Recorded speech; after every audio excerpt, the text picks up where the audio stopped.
It is a sad day on Contemporary. I can come back and say that with almost full certainty. But there is a silver lining to the sadness. The legendary actor, martial artist, and all-around badass Chuck Norris has passed away. We're going to talk about that right after our finance segment.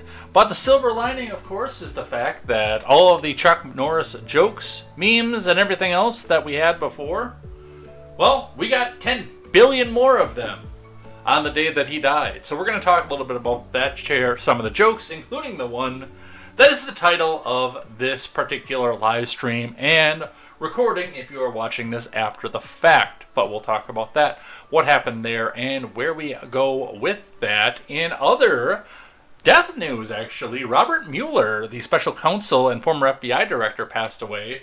And all that CNN wanted to talk about was the reaction that Donald Trump had about it, which admittedly was crass and I disagree with, but they didn't want to talk about Bobby. They didn't want to talk about his career or anything else. All they wanted to talk about is evil Donald Trump said the wrong thing. But we'll go over some of that, what's happening there, and where we go with that. In the midst of the United States becoming against action in Iran, according to polling, it does look like we might have a ceasefire on the table. Will it last? I'm going to be completely honest with you, probably not, but we'll talk about that and what that means and where we go with that. And Mark Wayne Mullen is now the new DHS secretary. Yes, a Democrat crossed the line, and I mean that both figuratively and literally, by the way, because his party is going to have words to say to him. But a Democrat crossed the line and got him over the finish line, and now he takes over as Kristi Noem is on her way out the door. And I'm sure that Matt and Trey are already trying to animate him into something completely undesirable for propagandistic purposes. It is going to be all of this and more over here on Contemporary, so strap yourselves in. I want to see your favorite Chuck Norris jokes in the live chat today, you guys. Don't hold back, don't pull punches. I want to laugh about this. It is a sad event, of course, but I want to laugh about this. And we will see you on the other side of the title card. And in the eyes of the Ranger, the unsuspecting stranger had better know the truth of wrong from right. Because the eyes of the Ranger are upon you. Any wrong you do, he's going to see. When you're in Texas, look behind you, because that's where the Ranger's going to be. I am Jay Edgar, and this is Contemporary.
Palm was saying Twitch was having problems this morning. Kept telling her that she needed to verify her email, even though it is verified.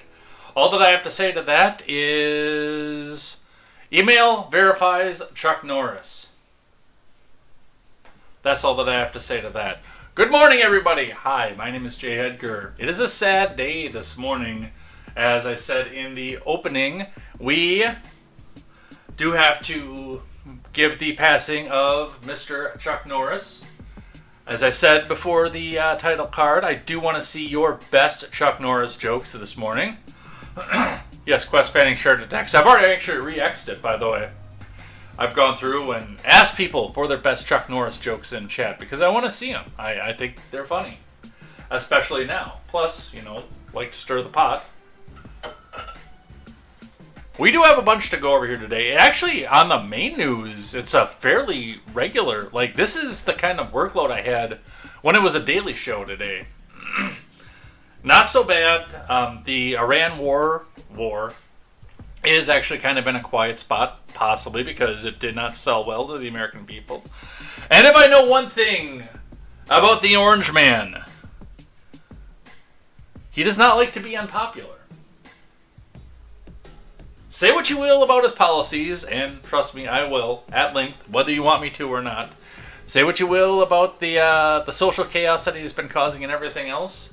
He does not like to be unpopular, and war is an unpopular position in the caucus that he built. So, and it's a huge caucus. He has got a gigantic caucus, but we'll talk a bit about that as we get down past the deaths of the day. Before we get started, make sure you guys go check out Crime Land with Katie Zed and everything that she's doing over there. I got to check in with her. I wanted to see if the issue that happened back in November actually got resolved. And I have not called her back yet. So that might be on my to-do list for the day. We will see what happens with that. But as for now, we are going to get down into the news, share it far and wide, and chat. Because the more that you chat, the more that we get shared out to the front page. Let's get into it. Let's get started. All right. On my news scene, we're going to start with the Dow as we always do. From the Dow, we are sitting at 46,429.49. That is a slight recovery from what we saw last year. Or last week, rather, not last year. Not very much. Stocks are still what I would consider to be on sale, especially given what our peak was. But we're not in the panic sell that we were sitting at when we talked about this last Thursday, when everything was going on. It does look like we're going to be going on to a bit of a panic sell. I'm going to grab this CNBC article. I'm going to give this a refresh quick to see if IBD brought something up. Yes, they did. So we're going to talk just a bit about what's going on there. And I got a little bit more finance for you here before we get into our main news of the day, kind of talking about affordability as well. Giant Caucasian. Damned Man says, Chuck Norris can eat just one Lay's potato chip. They tell me you can't only eat just one, but apparently Chuck Norris can. Alright, from CNBC, Dow futures fall 300 points as oil jumps and Trump warns Iran negotiators to get serious. Live updates. I am glad I put gas in yesterday. Although I didn't fill. I'm glad I put in yesterday because, if it's going to jump, then that's what we have to see. From Sean Conlin and Lisa Kailai Han.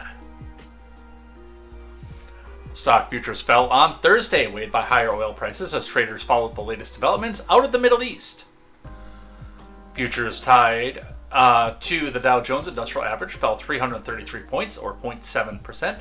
The S&P futures and the NASDAQ futures shed 0.8 and 1% respectively. So those of you who have everything tied up in tech right now are probably feeling it a little bit this morning as early morning trading begins. Let me just look at this because trading should have started at this point. But the data might not be in yet. No, they're still showing yesterday's data right now. But it's 9:20 in the morning, so it should have started. 9:20 in the morning on the East Coast, where the trading bell goes. Anyway, going back to CNBC.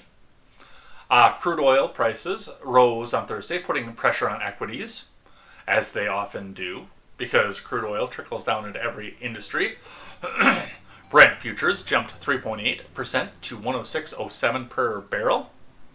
West Texas Intermediate climbed 3.5% to 93.45, so that 360 that we saw in west central Wisconsin is probably actually going to be a thing again.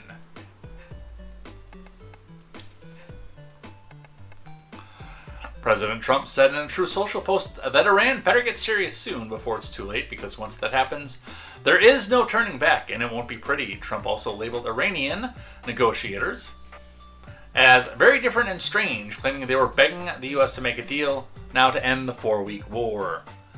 NPR is telling us a different story, but reality sometimes has a way of escaping NPR. This comes after Iran's foreign minister reportedly told state media on Wednesday that top authorities in the Middle Eastern nation are reviewing an American proposal to end the war. But Tehran has no intention of having talks with the U.S. Meanwhile, Gulf countries issued a joint statement on Thursday condemning Iran's criminal strikes on their energy infrastructure. They added that they are ready to defend themselves going forward. Kind of undoes everything that we got out of the Abraham Accords, doesn't it, folks? While we value our fraternal relations with the Republic of Iraq, we call on the Iraqi government to take the necessary measures to immediately halt the attacks towards neighboring countries, the joint statement said. Apparently CNBC is like Alan Jackson was in 2002, where they don't know the difference between Iraq and Iran. Where were you when the world stopped turning?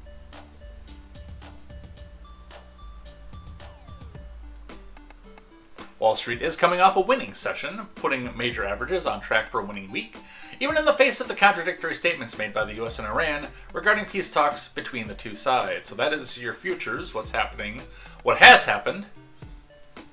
We're talking about futures as if they were in the past. On IBD, updated 11 minutes ago, stock market today, Dow slides as Trump warns Iran to get serious soon. Oil prices surge higher.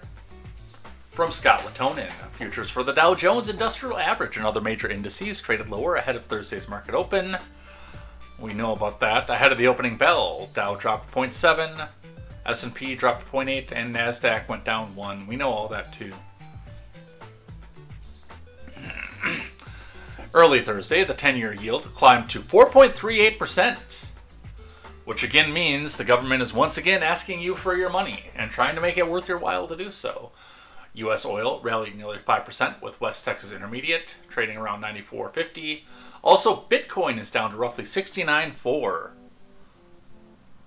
So your Bitcoin is on sale. Maybe I'll grab a little bit of that. Like 0.0000001% of a coin.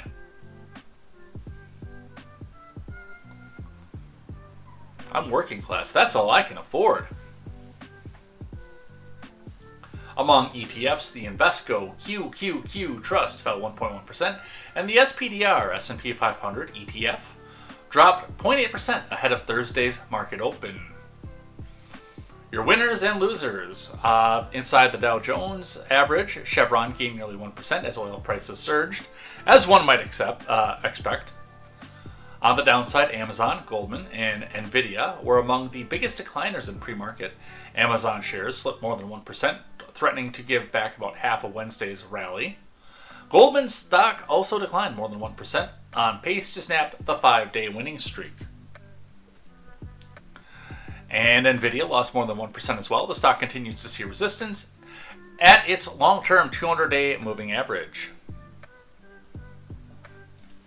Early Thursday, the Labor Department said weekly jobs claims rose to 210,000 versus 205,000 in the previous week. That increase was in line with the counter-day estimates. So, that is what we were seeing coming out of your finance for the morning. Do not take any financial advice from this program. Always check with your financial advisor. In fact, only Chuck Norris takes his advice from podcasters. Everybody else goes and takes their advice from their financial advisor. All right. Let's talk about what's happening with the Fed. From the Daily Wire, Powell urges patience as the Fed holds rates steady amid Iran conflict. From Becca Stroll, which that actually is good because I thought for sure when all this started that was going to be the opportunity that Jerome Powell needed to go back and try to push the Trump administration into oblivion by screwing with everything that they see there. But it does not appear to be the case. In fact, it does appear that they are going to hold steady over there. The Federal Reserve this week held interest rates steady, a shock to observers who assumed geopolitical tensions and rising oil prices might have moved the board to cut rates. Actually, no, I thought they were going to increase them.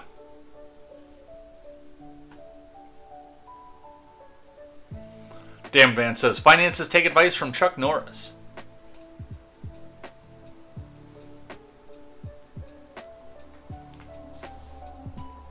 Jerome Powell stressed in Wednesday's briefing that the board was holding steady as events in the Middle East played out. In the near term, higher energy prices will push up overall inflation, Powell said, but it's too soon to know the scope and duration of the potential effects on the economy. Fed Governor Stephen Miron, a Trump appointee, dissented from the decision, favoring a rate cut, rather than maintaining the current range of 3.5% to 3.75%. I would be curious again to see how far he wants them to be cut. Because, as I've always said, I do still think it's too soon to drop to that 0% mark. The thing I really want to emphasize is that nobody knows, Powell added. The economic effects could be bigger, they could be smaller, or they could be much smaller or much bigger. We just don't know. Jerome. Here's the thing. I understand, and everybody out there understands that you don't know. I'm not going to actually fault you for that. I know a lot of people who wear the red hats are going to fault you for not knowing. But nobody is going to fault you for not knowing. China could haul off and throw a nuclear weapon at India right now and turn the entire global framework into chaos.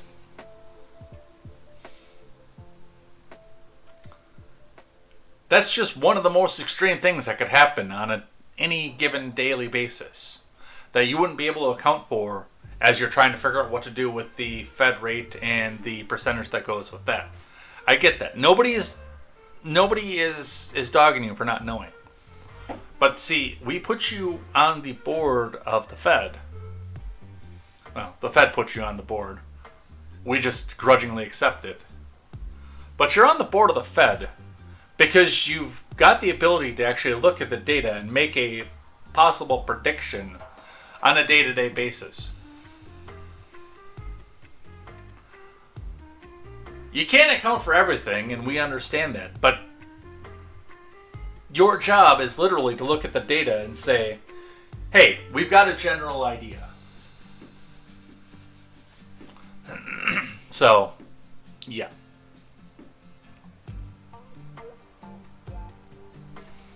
Stressing the unusually high levels of uncertainty facing policymakers became a theme of Powell's press briefing. Powell said the Federal Reserve is guided by past oil prices spikes, which have typically been temporary and have had little lasting impact on inflation. However, after 5 years of inflation running above its 2% target, he added the Fed remains vigilant for signs of more persistent price pressures. So, that is what the Fed is doing. Damn man, Seth, I think Pakistan and Afghanistan are still at war as well. But the big question is what happens in Kazakhstan? I hear the people in Kazakhstan, they like sex. It's very nice. Quest Fanning says, caught me by surprise that India surpassed China in population. And I don't know if I'm reading the map wrong, by the way, but I'm pretty sure China is bigger than India. I'm going to see if I can get a globe map.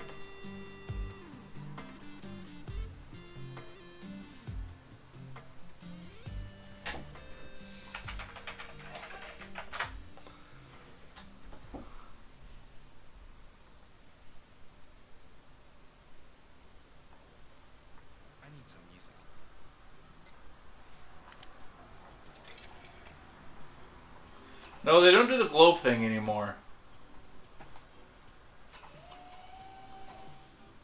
Because I know that the Africa question, because Africa is huge, but it doesn't look so on the regular maps that we see.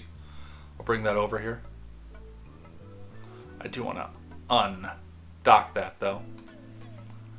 But like from here, Africa looks like it's smaller than Asia because of the way that the map and everything else goes. Let's see if I can find a different layer on this.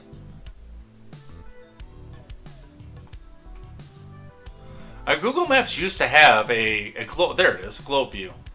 They used to default it. But yeah, if you spin it around now in the globe view and look at the size of Africa, you can see that it is actually smaller than most of Asia. And I was wondering if that actually would clear up some of the China question with India, because on the regular maps that we see, they look like they are of a similar, while China looks considerably bigger than India on that map. But on this one, I could say they actually possibly look to be a similar-ish size. And then yes, Africa is a gigantic continent.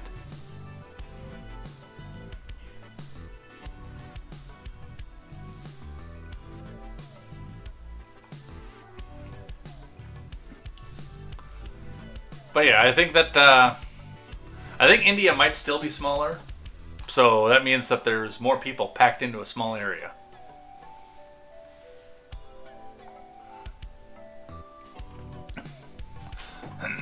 Let's see. Damn Man says, I know the closer to the equator things are, the more they are scaled down. Quest says globes are greater than maps. I made sure to get Franny up to date on the globe early on. China has a greater land area than India. China covers approximately 9,596,960 square miles, while India covers around 3. Oh, that's a considerable difference. 3,287,263 square kilometers. That makes China 192% bigger than India, per my iPhone's AI. And yet India has more people. Alright, on the gas prices. No, that's not what I want. Wrong end of the library. Your gas prices went up not because of what's happening in Iran. A new explosion in Texas this time could be sending your gas prices higher. Over at CNN from Chris Isidore and Hannah's Lady. An explosion and a fire at a major refinery in Texas is sending gas and diesel futures sharply higher Tuesday trading, adding the upward pressure on both caused by the war in Iran. The explosion in the Valero facility in Port Arthur occurred Monday and is still burning on Tuesday morning. The company did not immediately respond to CNN's request for comment. Wholesale gasoline prices were up about 10 cents a gallon on Monday trading Tuesday, and diesel was up 16 cents a gallon, both due primarily to the incident at the refinery, and not those in Iran, said Andy Lepau, president of the consulting firm Lepau Oil Associates. Oil futures were up narrowly early Tuesday, the day after falling sharply on comments from Trump that the talks with Iran on a possible end to the fighting have been productive. Lepau said the explosion and fire occurred in a part of the plant that makes diesel fuel, and that portion is likely to be offline for an extended period, putting further upward pressure on diesel prices, but the portion of the plant that makes gasoline could be restarted in the next several weeks, he said. Well, let's get it going. There is no reason to believe the explosion was anything more than an industrial accident rather than a deliberate act of terrorism, said Lepau. The fact that you said that makes me question that, by the way. So, that's going to be putting some pressure on your gasoline and the rest of your portfolio as a result.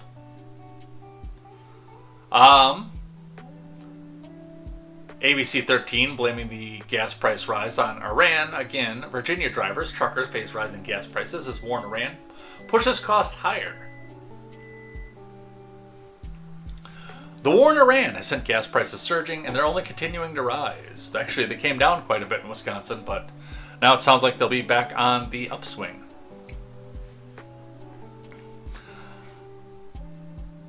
Diesel is more expensive because it's more dense. It's more energy dense. That's a part of it, yes. But As far as transportation goes, especially, it's more in demand as well. Because while there are more gasoline vehicles out there at this point, they do not consume the absolute volume of fuel, especially now that diesel became commonplace in the non-commercial market as well. So now it's commercial and non-commercial fighting over the same fuel, whereas for the end of the 70s through the 80s and most of the 90s, diesel was your industrial and gasoline was your non-industrial, with very, very few overlaps. Because some of those old diesel engines were dogs that nobody wanted unless you really, really, really, really, really, really, really, really needed to have something that went really slow but lasted forever. Now that non-commercial diesel has taken over the non-commercial vehicle market, yeah, they're fighting over the same fuel. In the 90s, diesel cost less than gas did, because there wasn't as much of a market for it. Supply and demand, my friend. Folks said they're feeling the pain at the pump. $48.50 for this little car. Lynchburg driver Mike Wise said, "I don't remember ever spending that much to fill this car up before. I got this car in 18 and I don't remember gas ever being this high." The driver said it feels like they drive to work just to get the money to fill up their tank again. I could see that. Many drivers said they're ready for the prices to drop. It's funny, ABC 13 never put articles like this up when we were approaching $4 a gallon during the last administration. It's weird. Let's see, I should have one more, because the other one's a repeat. From KMSP, Fox 9 out of Minneapolis, St. Paul. Trump admin waives gasoline regulations in a bid to lower prices. From Stephanie Weaver.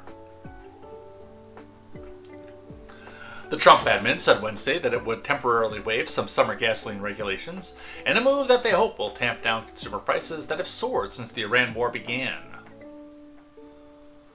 The US EPA, which is under the admin, said it would temporarily allow widespread sales of higher ethanol gas blend. Trump is unleashing the American energy dominance, and today's action will directly lower prices at the pump and give a clear demand signal to our domestic biofuels producer, U.S. Agriculture Secretary Brooke Rollins said in a statement. The sale of E15 is typically limited during the summer because it can contribute to harmful air pollution.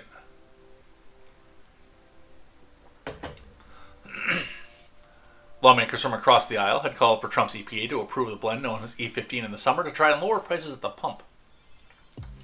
Past admins have taken similar measures, and the biofuel is already allowed in the summer in some states.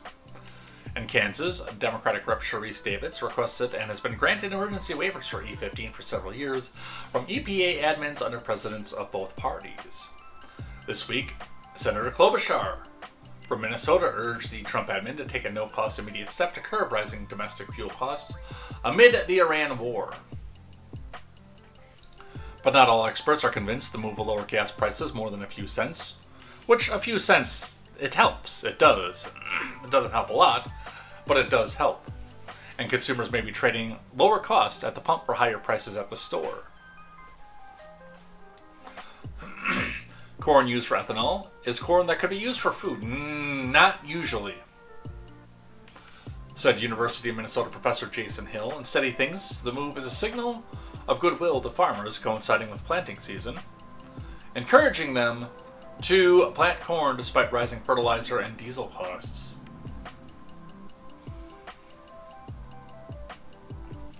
The oil industry has generally opposed the expansion of E15, arguing that biofuel blending is costly and raises gasoline prices, but Vice President at the American Petroleum Institute wrote in a statement that they supported the move.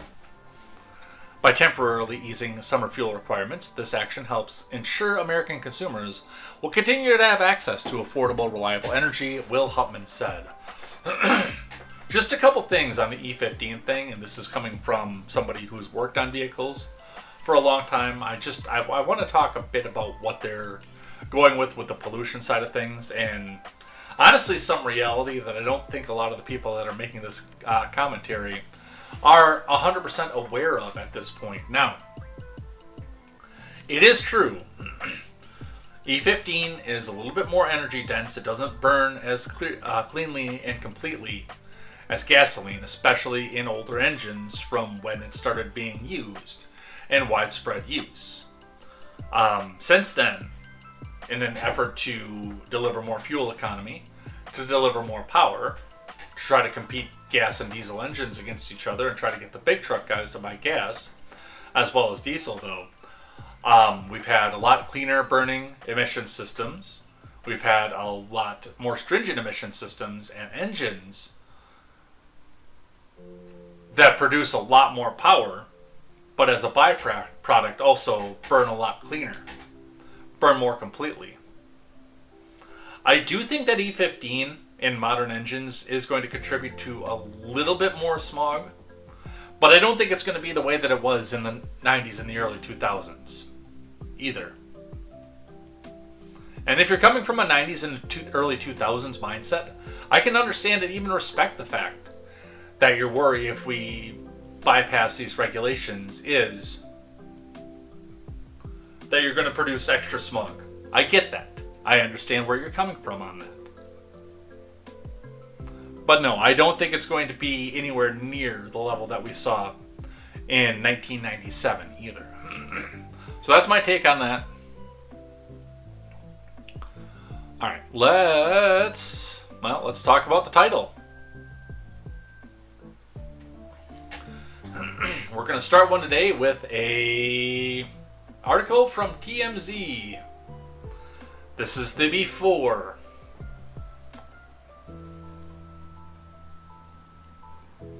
Chuck Norris hospitalized after medical emergency.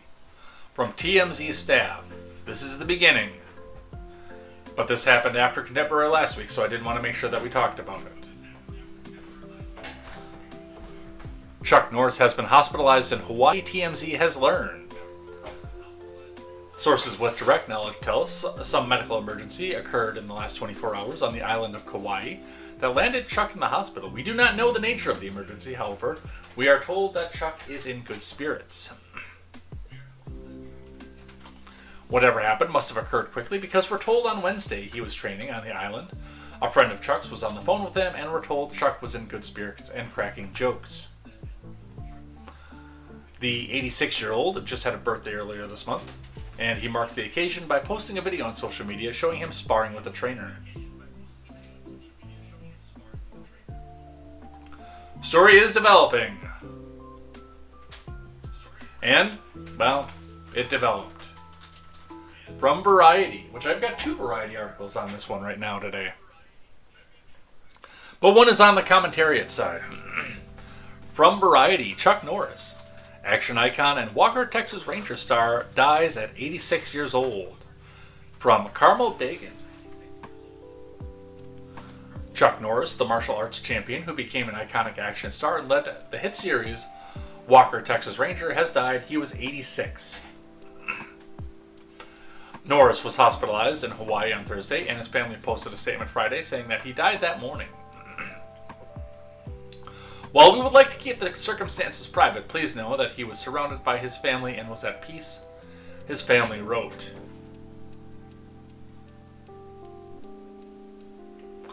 And this is the Instagram post that led it all to the end. It is with heavy hearts that our family shared the sudden passing of our beloved Chuck Norris yesterday morning. While we would like to keep the circumstances private, please know that he was surrounded by his family and was at peace. To the world, he was a martial arts actor, a symbol of strength. To us, he was a devoted husband, a loving father and grandfather, an incredible brother, and the heart of our family. He lived his life with faith, purpose, and an unwavering commitment to the people he loved. Through his work, his discipline, and kindness, he inspired millions around the world and left a lasting impact on so many lives. One thing that I wish that I would have got to ask Norris before he died, and now there's never going to be an opportunity. I want to know what he thought about the Chuck Norris jokes.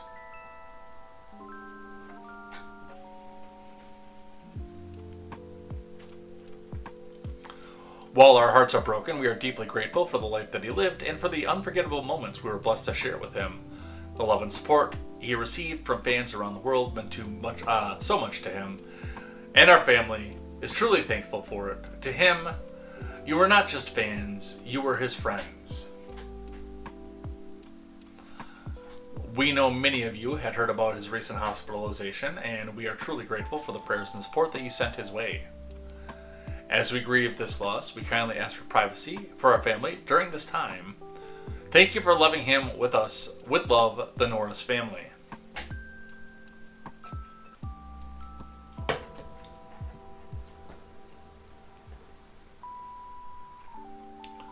So, yeah, it's a hard one for sure. As an action star, Norris had a degree of credibility that most others could not match.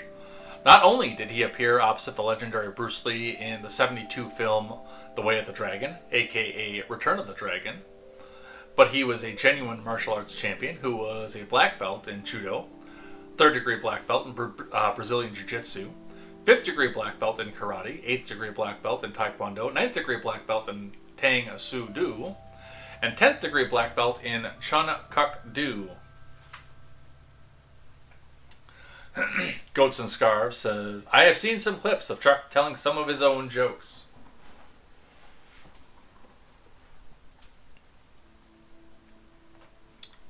Norris was extremely prolific in the late 70s and 80s, starring in the Delta Force and missing in action films, Good Guys Wear Black, The Octagon, Lone Wolf McQuade, The Code of Silence, and Firewalker. Norris joined a bevy of other action stars, and Sylvester Stallone directed The Expendables 2 in 2012 after an absence from the screen of 7 years. While he scored high on credibility, Norris did not leaven his work with humor the way that Arnold Schwarzenegger, Bruce Willis, and Jackie Chan did. He was nevertheless the action star of choice for those seeking an all-American icon.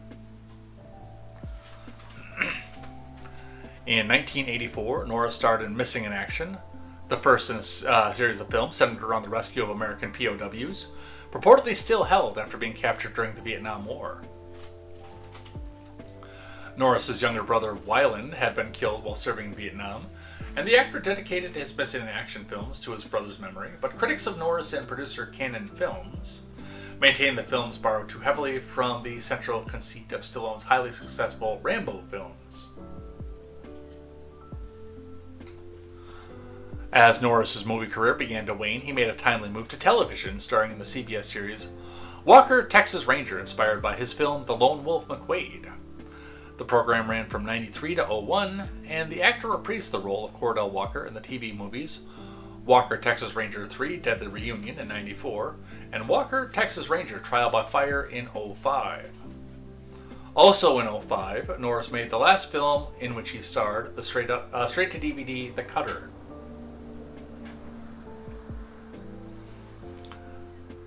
So, most of Norris's career I was not familiar with, regretfully.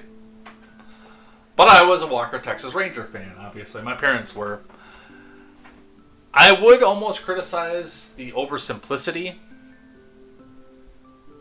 of the premise of the show. I mean, it was a modern-day Western, if you want to label it that. The good guys were always good, the bad guys were always bad, and there was a very, very clear, defining motif about that. In books and short stories that I've written throughout my life, I can honestly say I've tried to avoid that motif. The good is always good, the bad is always bad. I've tried to keep my villains actually attempting to do something positive for the people that they represent. Variety going on, a longtime supporter of conservative politicians, he wrote several books with Christian patriotic themes. Norris was twice married, the first time to Diane Holacek from 1958 until a divorce in 1988. He is survived by a second wife, Gina O'Kelly, whom he married in 1998. 3 sons, Eric, Mike, and Dakota, daughter Dana Lee and Dina, and a number of grandchildren. So, big F's in the chat for Chuck Norris. And by big F's, I mean big Chuck Norris jokes. Because we need to have a giggle about this kind of stuff.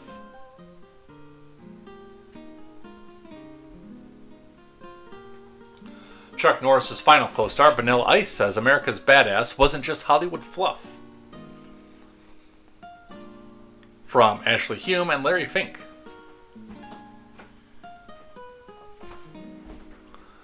Vanilla Ice is in mourning the loss of his late co-star, Chuck Norris, who passed away at the age of 86 on March 19th. There is a sentence in a news article that I never thought that I would read. The 58-year-old rapper, singer, and actor who was born Robert Van Winkle teamed up with Norris for the forthcoming comedy action film, The Zombie Plane. During a recent interview with Fox News Digital, Ice Ice Baby hitmaker recalled working with Norris on what would become the action icon's final movie. What a legend, he said, and you have to know him at 86 years old, be in the movie with us and full on in there, man. Like, just would still kick our ass.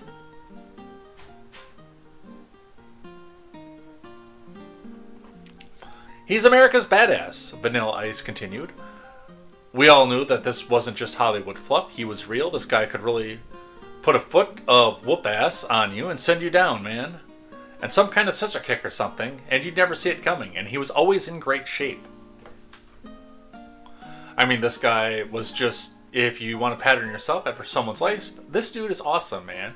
He's definitely one of the true American heroes out there, and one of mine for sure. Ice shared how he initially reacted to the news of Norris's death, noting that it immediately brought a wave of memories.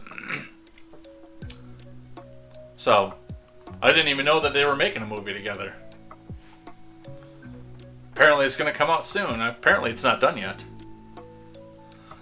Randy Travis, Parade Magazine, giving us this article. Beloved 90s singer sends public message to late Chuck Norris from Mads DeZone. Randy Travis shared a touching tribute to his longtime friend Chuck Norris following the action star's death on March 19th. With a heartfelt message posted on Instagram, highlights the bond formed between the two icons of the 90s entertainment scene. Travis, whose smooth baritone voice defined classic country hits such as Forever Never Amen and Three Wooden Crosses, one of my favorite songs by the way, reminisced about the moments he shared with Norris both on and off set. The photo accompanying the post shows the two riding horses, while a short video clip captures their iconic action scene from the 1993 made-for-television film Wind in the Wire. The gentle strength in Chuck Norris is simply the heart of America. The memories, the movies, the martial arts, the workouts, the laughs we shared will always be amongst the most cherished. Chuck made a habit of finding the best in folks, Travis wrote. Incredible life. And there is, by the way, a confirmation that one of the Chuck Norris jokes is wrong. Because there is an unbearded Chuck Norris, and there's not a fist. He actually does have a chin. Damned Man says, when Chuck Norris plays dodgeball, the balls dodge him.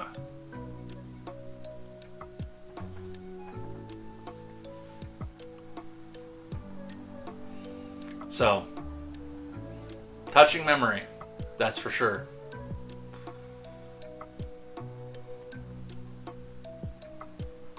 BBC talking about tributes paid to Norris. I'm going to skip that one. That appears to be a live updater.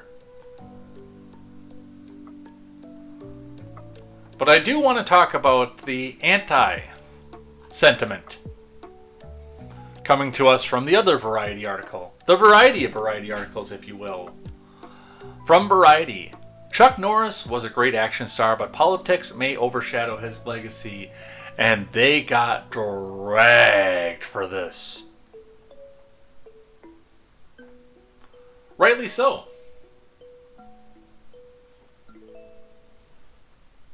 From William Earl, whose name might be Mud on X right now.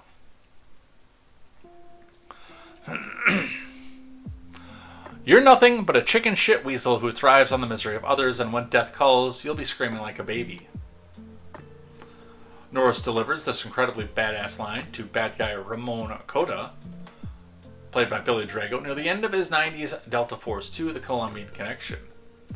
His combination of great quips, big kicks, glistening muscles, and huge guns and tight jeans made Norris, who died Thursday at 86, the all-American archetype of the muscled action star, while many of his contemporaries, Stallone, Schwarzenegger, Van Damme, and Seagal, seem larger than life with big accents and hulking frames.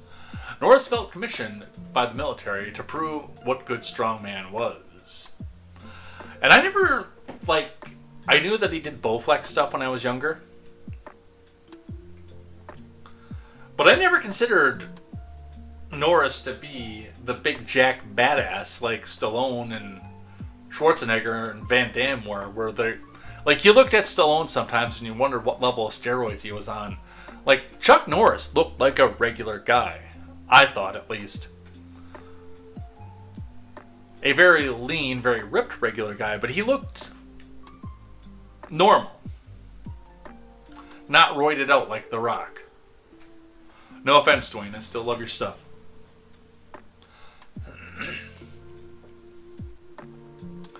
The character was solidified by Norris's indelible run of late 70s and 80s movies after his big screen debut, getting killed by Bruce Lee in 72's The Way of the Dragon. The 78 film Good Guys Wear Black was Norris's first starring role. That led to a run of films where Norris would play some type of ex-military expert who has to take on the law into his own hands, and cemented Norris as the in-house star for Cannon Films. Relatively low-budget, morally simplistic action films.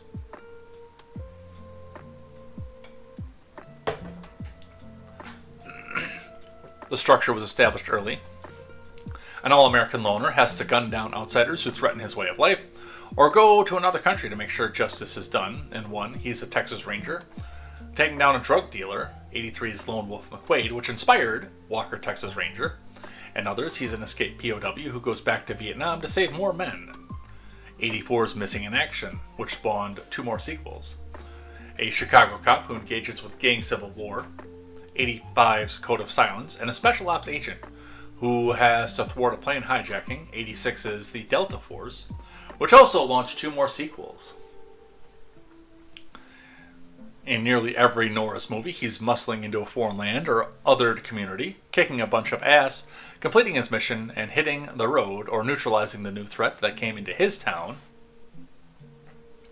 The pattern works so well that it inspired a shift in other 80s films. Can you imagine the jump from Stallone's meditative 82 film First Blood to 85's gun-fetishizing Rambo First Blood Part 2, existing without the Norris blueprint? Things shifted in 93 when Norris took the title role in the CBS drama series Walker, Texas Ranger. A modern western about a lawman who always does what's right, even if he doesn't have a warrant or is quick to just kill the bad guys. And listen, no one wants to watch a procedural with a big focus on doing things the right way or having to pause the action to get paperwork approved by a local judge. But the black and white, right and wrong simplicity of Walker is propaganda nonetheless.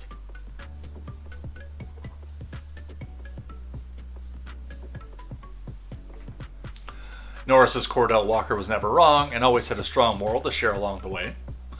Bad guys were only bad and good guys were only good, and that is that, but Norris was undeniable in the role. His great outfits and smile lighting up every room he steps in. The folksy wisdom and unhurried pacing is a warm blanket that comforted audiences all through the 90s, but is a milquetoast charming version of a lawmaker who lives by his own code and even more insidious than a modern anti-hero. So, yeah, they were basically saying that he was too conservative and too cop this and too cop that. And yeah, they got dragged for this. Quest Manning says, remember the film Plan 9 from Outer Space? It was the last film Bela Lugosi was in. But he died early on in production, so they just had shots of a random dude in a cape and a hood lurking throughout. I've never heard of that film. Damn Man says they should be careful. Chuck Norris could decide to come back down. Damn Man says steroids took Chuck Norris. Quest Fanning says he's self-disciplined. That tends to go hand in hand with conservatism. And Quest Fanning never trusted Chris Christie. Alright. So, that is our Chuck Norris news. Who died today otherwise? Former special counsel Bobby Mueller. Robert Mueller has died at 81. From Michelle Fox.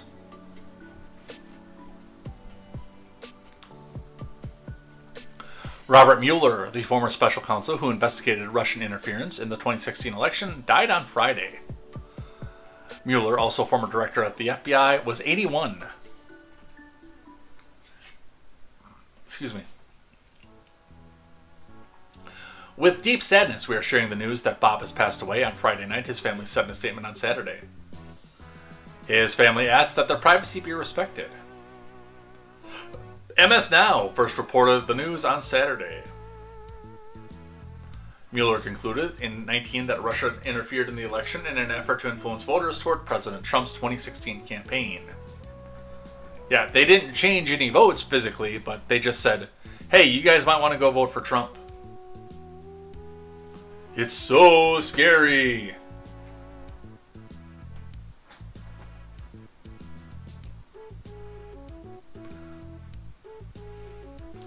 The Russia investigation and Mueller himself swiftly became lightning rods for Trump, who over the years has reportedly called the probe a witch hunt and a hoax. Shortly after Mueller's death was reported, Trump said in a Truth Social post, "Good, I'm glad he's dead." He added, "He can no longer hurt innocent people." Alright, Mueller was the second longest serving FBI director in history, behind only J. Edgar Hoover. He began his tenure just 1 week before the September 11th attacks in 2001, which became the catalyst for turning the agency's priority from solving domestic crimes into fighting terrorism. Mueller stayed in the post for 12 years after then-President Barack Obama asked him to remain following his 10-year term. He entered private practice after leaving in 2013. In 2017, he returned to public service after being appointed by Deputy AG Rod Rosenstein to serve as a special counsel in the Trump-Russia inquiry. Mueller's stern visage and taciturn demeanor matched the seriousness of the mission, as his team spent nearly 2 years quietly conducting one of the most consequential yet divisive investigations in the DOJ history. Quietly? Really? Because I'm pretty sure that's all we talked about for the first 4 years of the Trump presidency, and even now.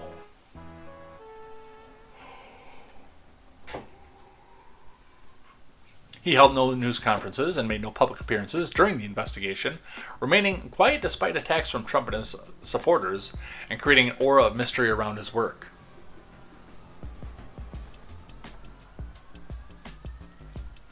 All told, Mueller brought criminal charges against 6 of the president's associates, including his campaign chairman and first national security advisor, but yeah, none of them had to do with collusion. Most of them had to do with lying under oath, or procedural crimes. His 448-page report, released in April of 2019, identified substantial contacts between the Trump campaign and Russia, but did not allege a criminal conspiracy. He laid out damaging details about Trump's efforts to seize control of the investigation. I've read the report. Are you sure we're reading the same report, by the way?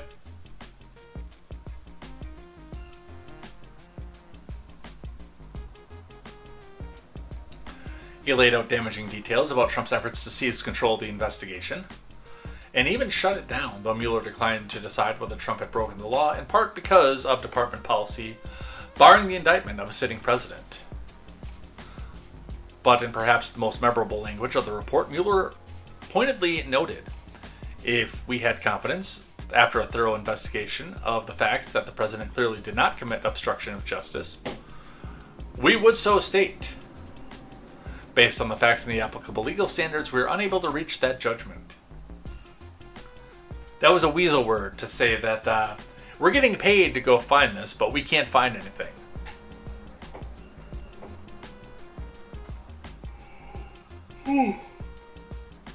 Oh, excuse me.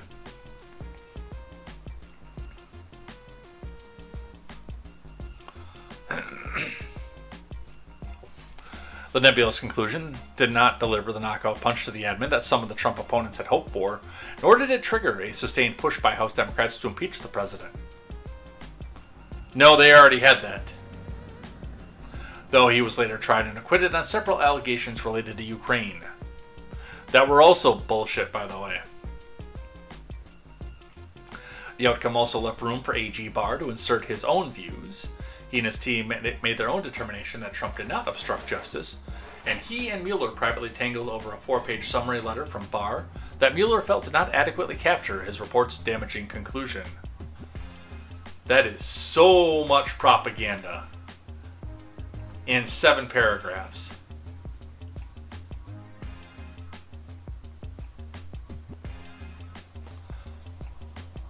The New York Times, of course, focusing on the fact that Mueller rebuilt the FBI and led the Trump inquiry. We're not going to go too deep into this one. I did archive it if you guys want to read that one for yourself. Put it down in articles for you. As soon as I find my cursor again.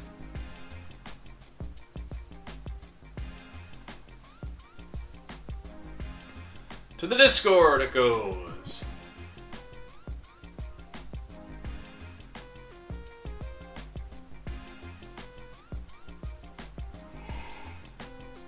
Excuse me.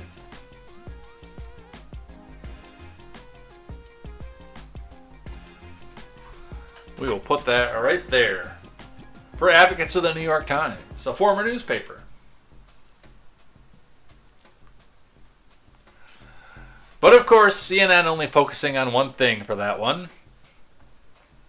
Trump said he was glad Mueller died. Fox News never mentioned his comment on TV. But I want my own ass! I want my own ass! Hey, I've seen this one. This is a classic.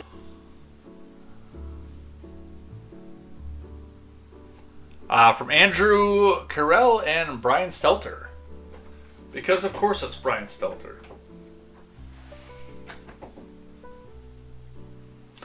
If you only watched Fox News over the weekend, you didn't hear about Trump's widely condemned reaction to Mueller's death.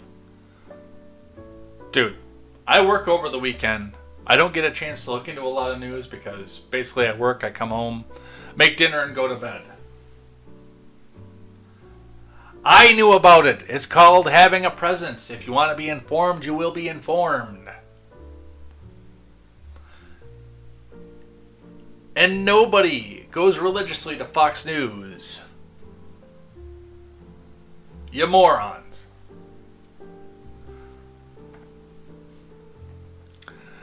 Robert Mueller just died. Good. I'm glad he's dead. He can no longer hurt innocent people.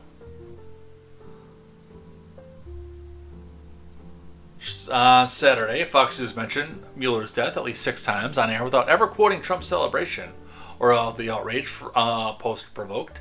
Note, that's your job, CNN. According to the TV transcript database searches, most of Fox's mentions of Mueller's death were short news updates, not full-fledged discussions, but that too was a curious choice for the network whose biggest stars spent years villainizing Mueller for leading the Russia probe during Trump's first term. Dude, does anybody believe you at this point?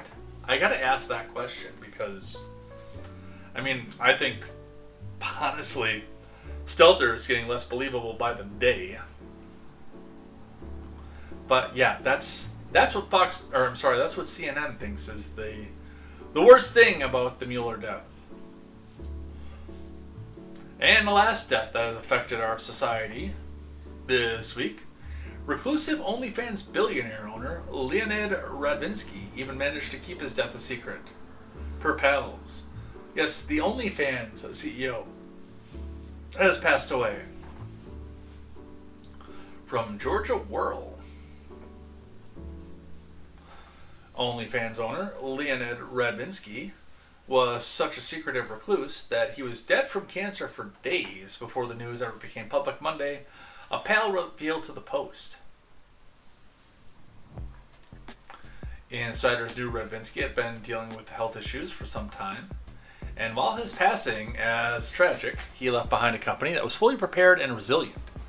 said Andy Bachman, CEO of Creators Incorporated, which works closely with adult content creators on the controversial site. It's not controversial, by the way. I know that a lot of our more right-leaning friends who lost their way out of libertarianism think that it's controversial. It's not really that controversial. And if you don't like it, don't subscribe. It's plain and simple. I know Lauren Chen put up a post and later deleted it. I was trying to find it and put it on the article for this. Because now there's talk that Elon Musk is going to go back and try to buy OnlyFans and then shut it down. Which, given the fact that he's got like 18 kids out of wedlock, I don't think that the plan, if Elon Musk buys OnlyFans, is to shut it down. In fact, I think that might be a part of his plan to populate more of the world with his messed up offspring.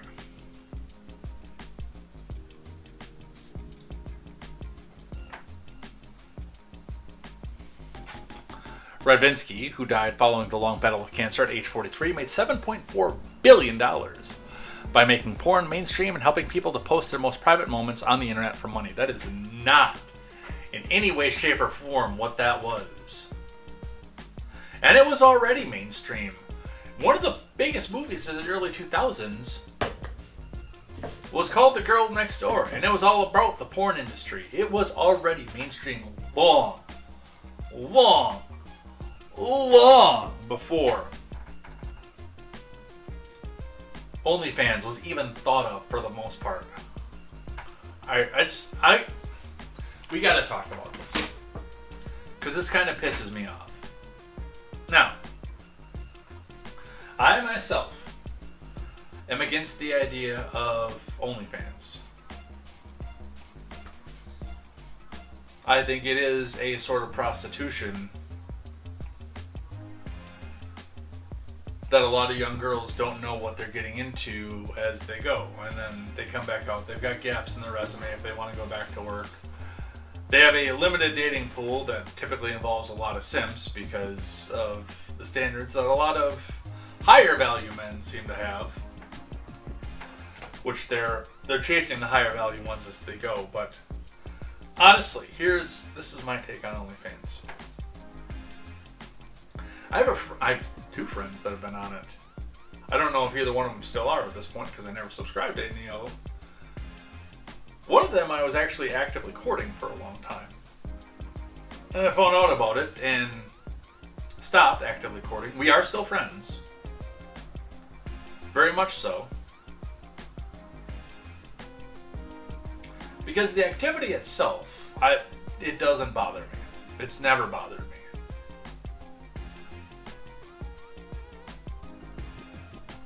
I mean, from the advent of the cell phone camera, from that moment, girls are going to go around because they know it helps them get what they want, and some guys the same thing, and they're going to go, yeah, there's a kitty selfie. Hi, boy, go buy me dinner. You might get a chance to look at this.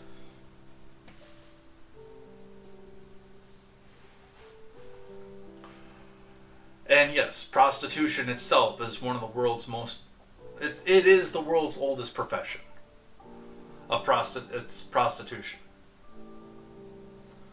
And yeah, even porn was going to exist. The thing with OnlyFans is that it turned it into a gig economy. Instead of going back and having to work for somebody sleazy and then getting lined up to get run by who basically ever it is that the producers of the porn want you to get run by, and if you say no, then your life is going to be ruined no matter what, kind of a thing. It gave girls who might not have been somebody who a talent scout have gone up with the ability to come back and choose the lifestyle and decide what they're going to put out for content, how much content they're going to put out, where they're going to go back out and put it, and how much they're actually going to go back and charge for it. And a lot of girls looked at this and they saw the dollar signs. They didn't see the social implications of it before they did, admittedly. But the concept, and this just, especially since the idea is out there, the concept of OnlyFans is going to go on even if Elon Musk buys it and shuts it down. I mean, before there was OnlyFans, there was, hey, buy me this gift card, or give me a gift card, or send me this gift card, etc., and I'll give you access to my premium Snapchat. Girls who wanted to do this kind of thing were already doing it, and the technology is out there to go back and make it again. More underground this time. And there are like 90 billion different clones of it at this point, too. You can't put the genie back in the bottle, folks.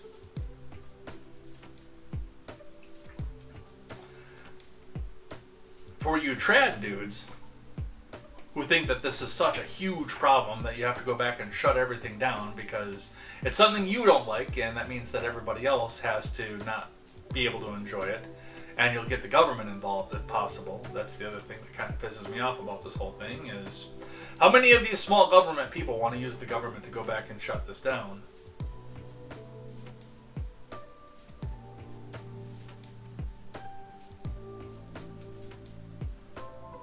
But you trad guys, if you really want to do this and put a control off of this, number one, help your brothers get better, get more fit, get better jobs.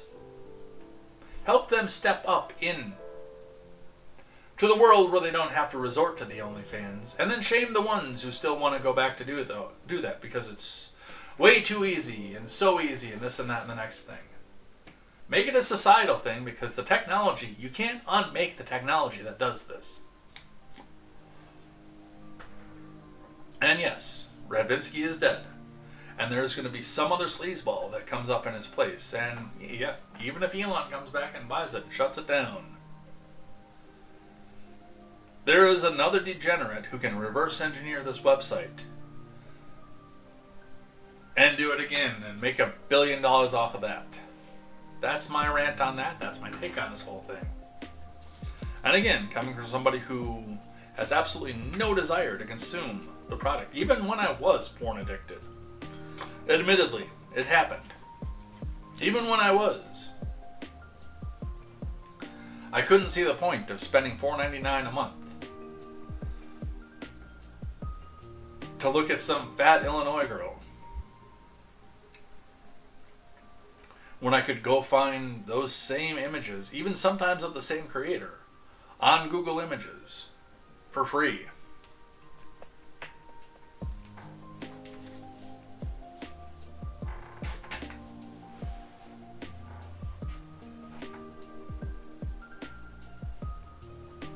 But yeah, that dude's dead. Hollywood Reporter giving the same thing. OnlyFans owner Elaine Ravinsky dies at 43. I did put the joking comment in the Discord that because they said he died of cancer. I asked if he died of cancer because he is cancer. Alright, Quest Fanning says, I was personally involved in 2 New York Times stories, and their mischaracterizations perfectly aligned with the cynical bias we all assume that they have. Interesting. Damn Man says, honestly, with how cheap it is now, it would be one hell of an investment.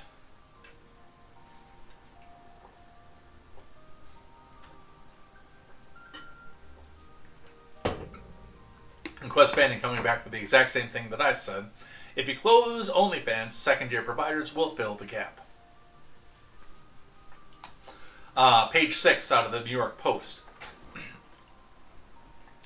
Battle for OnlyFans ownership heats up after death of billionaire owner Leonid Radvinsky. From Tatiana Siegel. Aw, did you put this behind a paywall, you jack-offs? Interesting insult to use while I'm talking about a site that's made for making people jack off. I'm going to move this over here while I find the archive.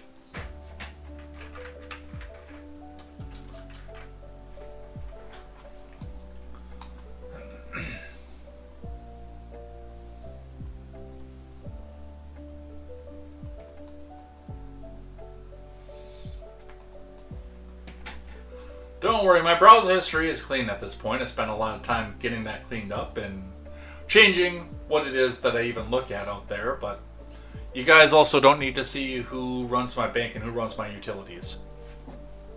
So that doesn't need to be on the main screen.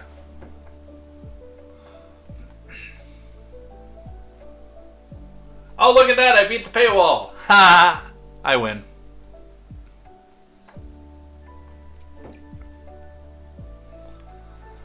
The unexpected death of Leonard Ravinsky has opened the door for a major Hollywood player to make a play for the adult content platform. Who is it? Roman Polanski?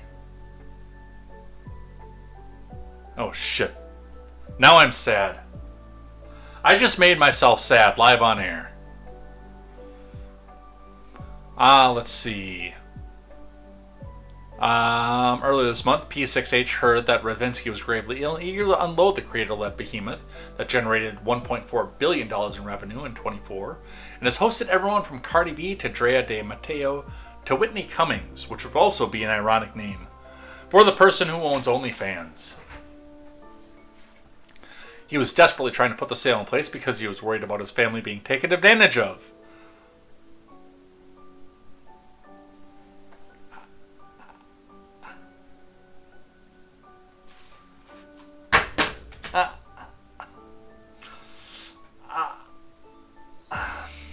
I can't, you guys. I can't.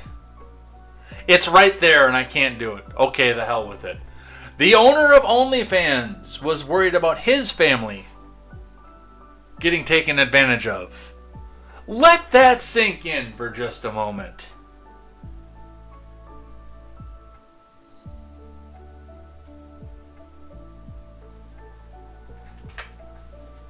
Just let that swirl around in your mind for a moment.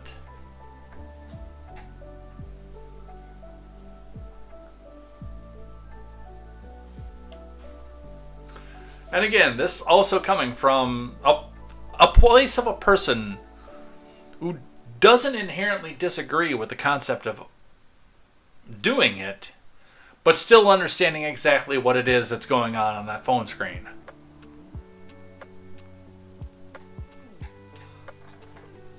I understand full well what is happening on the other side of that phone screen.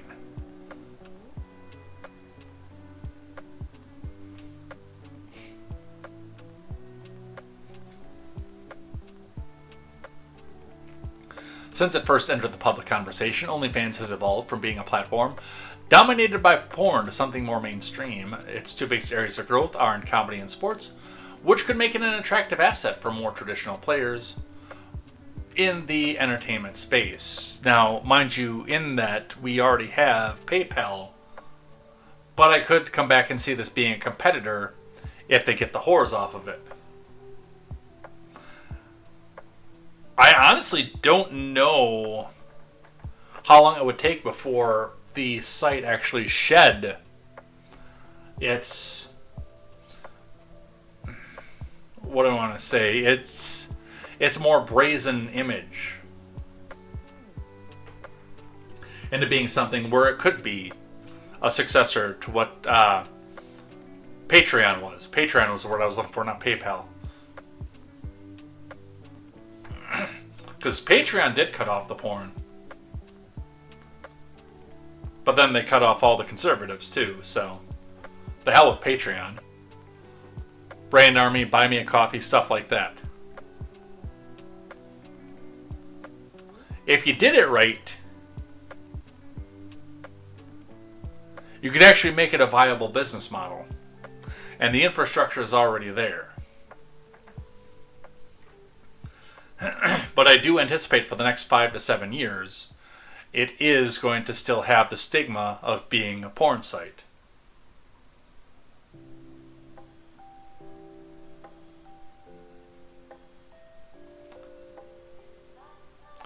Scooter Braun was circling, though deal terms were never reported. Investment firm Forest Road was also reportedly in talks to buy OnlyFans for $8 billion, roughly the same amount the Ellison family spent to acquire Paramount last year. But a few in town believe that Forest Road, a relatively small player in Hollywood, which produced Maggie Gyllenhaal's The Kindergarten Teacher, for Netflix and Guy Nadiev's Skin for A24 could muster that kind of cash. Earlier this year, the Wall Street Journal reported that the Bay Area-based Architect Capital was in talks to buy a 60% stake of OnlyFans for about $3.5 billion. That deal would have put $5.5 billion valuation of the company. The price presumably dropped $2.5 billion from the possibly inflated numbers floating around during the Forest Road talks, thanks to Radvinsky's health crisis, but that still would leave about 40% up for grabs for some tech-minded Hollywood player eager to harness those 3 million plus OnlyFans subscribers. So, somebody's going to come back and buy it. And then have a porn site.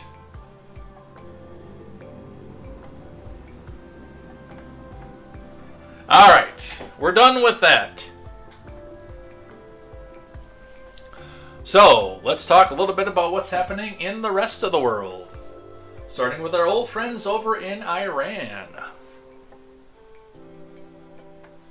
From the Associated Press, Trump admin offers 15-point ceasefire plan to Iran. Iran so far away.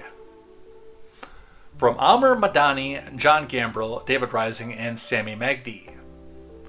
The Trump admin offered a 15-point ceasefire plan to Iran. A person briefed on the contours of the proposal said late Tuesday, even as the U.S. military prepared to send at least 1,000 more troops to supplement some 50K already in the Middle East. But don't worry, we're not at war and there's no boots on the ground. Morons. The plan was submitted to Iran by intermediaries from Pakistan, who have offered to host renewed negotiations between Washington and Tehran. The footprints. What footprints? Oh, the no boots on the ground. That's where you're going with.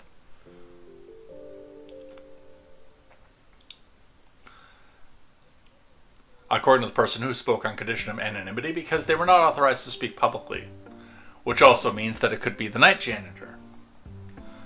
The New York Times, a former newspaper, was the first to report that the plan had been delivered to Iranian officials. The Pentagon is also in the process of deploying 2 Marine units that will add about 5,000 Marines and thousands of sailors to the region. The moves are being framed as Trump maneuvering himself to give max flexibility on what he will do next, the person added. Israeli officials who have been advocating for Trump to continue the war against Iran, because that takes down their historical enemy Persia, were surprised by the submission of a ceasefire plan, the person said. The White House did not respond to a request for comment. So it doesn't look like we have any details on what the 15-point plan is. Just that Pakistan is intermediating in this, and they're putting more Marines all around the area. I would like to see what the 15-point plan is. We got one from our friends at NPR. And remember, hit that donate button because NPR is only 10% government funded. That is right. They need the other 90% from people like you because their ad revenue is next to none. Anybody who does read that goes in with an ad blocker, which means that, yes, you do need to go back out there and fund NPR. Hit that donate button. NPR is never printing reality. National Progressive Radio. Let's see what it is that they have to say.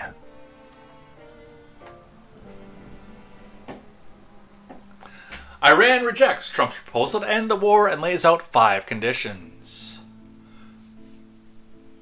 From NPR staff. Iran's government on Wednesday rejected Trump's plan for ending the war and vowed to continue fighting until a list of Iran's own conditions are met. Now see, this is a negotiation. Iran's demands include war reparation payments and recognition of Iran's sovereignty over the Strait of Hormuz. The back-and-forth proposals came even as Israel intensified its fight against Iran and Iranian-backed Hezbollah militants in Lebanon, And as the Trump admin is sending thousands of Marines and Army troops to the region. The Iranian parliament speaker said he believes that Iran's enemies are preparing to occupy an Iranian island. Alright, Iran makes a counterproposal demanding reparations. Well, that's not going to happen, I can tell you that. Iran has rejected Trump's plan for ending the war and presented 5 conditions of its own. The English branch of Iran's state broadcaster Press TV reported in response, citing an Iranian senior political security official. An Iranian embassy shared the government's demands on social media as well. These conditions include safeguards against future attacks on Iran, the payment of war reparations to the country, and a recognition of Iranian sovereignty over the Strait of Hormuz. That's 2 things that aren't going to happen. I can tell you that right off the bat.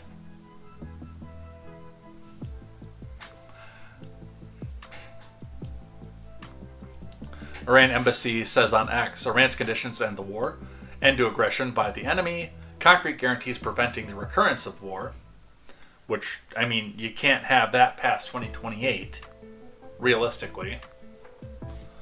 Clear determination, guaranteed payment of war damages and compensation, comprehensive end to the war across all fronts, including against all resistance groups. That's also not going to happen, by the way.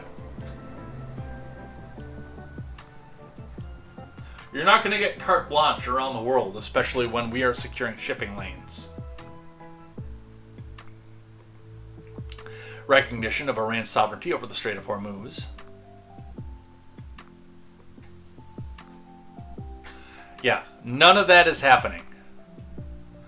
And you don't have the missiles to make that happen.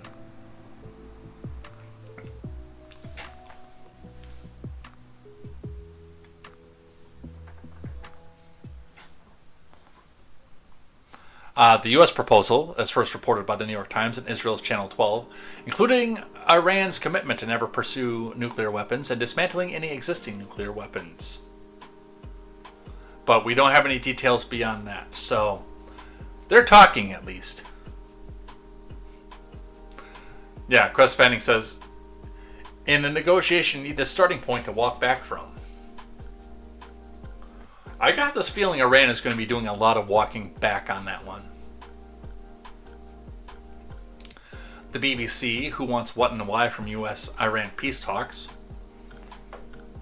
I think we kind of know what this wants, and yes, they're talking about Israel in the midst of this too, which frustrates me a little bit because there's really no reason for Israel to have a talk in this. And I know that Israel wants to just keep this going because, I mean, that's a blood feud that's been going on.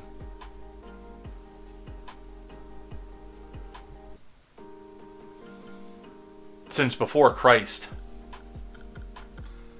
I know, I was just listening to a documentary on the origins and the history of Jerusalem. That's an old one. And Israel and a lot of the people from Israel who make their voices loudly heard in our nation do want to talk about going and taking Iran down for good. And yes, the IRGC does have it in for Israel, I will give them that. But they don't really have the means to make it official.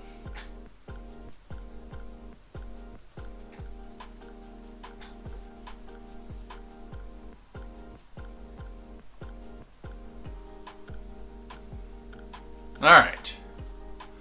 From the Associated Press. Something more in line to what I'd expect to see out of something like this.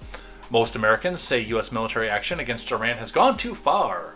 A new AP NORC poll finds. Now this is, and they don't typically aggregate these, but one of the things that I will remind you is that this is a single poll. And you can make any poll say what you want to say. So I'm going to read this with a grain of salt. But also knowing the fact that I think that it went too far even on the first day. Let's read. From Lindley Sanders and Michael Catalini. Most Americans believe recent U.S. military action against Iran has gone too far, and many are worried about affording gasoline, according to a new AP NORC poll.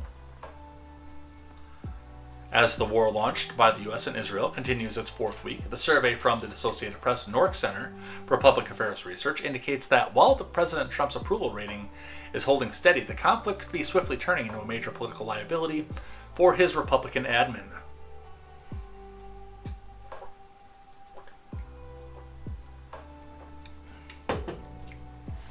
Excuse me. While Trump is deploying more warships and troops to the Middle East, about 59% of Americans say the U.S. military action in Iran has become excessive. Meanwhile, 45% are extremely or very concerned about being able to afford gas in the next few months, up from 30% in an AP NORC poll conducted shortly after Trump won re-election, with promises he would improve the economy and lower the cost of living.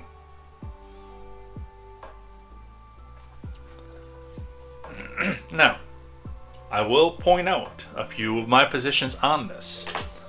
If you put all of your hopes and dreams into a politician doing everything for you, you are a moron.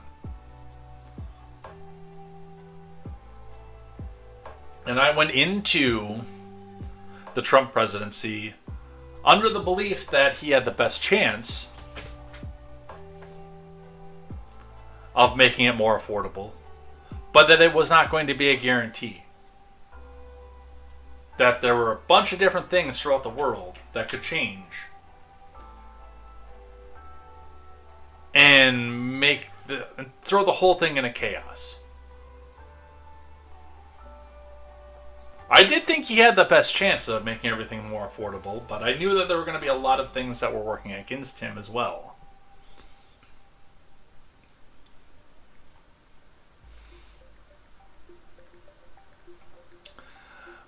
But I also know that even amongst the Red Hat wearers, they were, for the most part, an anti-war group. A reminder, by the way, to those of you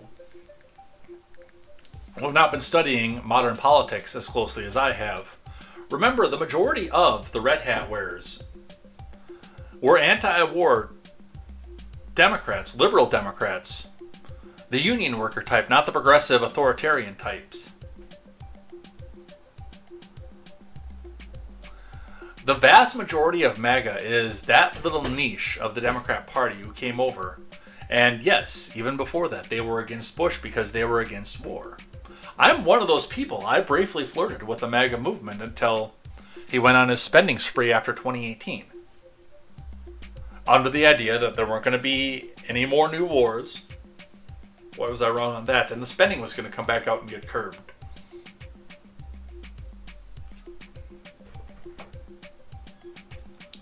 Politico with the same thing. Americans continuing to sour on Trump's handling of the Iran war. And yeah, there are some things that are going on in the background that we don't get to know about because of intelligence, or that it gives away the position that we're in to Iran, and they can go back and use that to their advantage and hurt our people.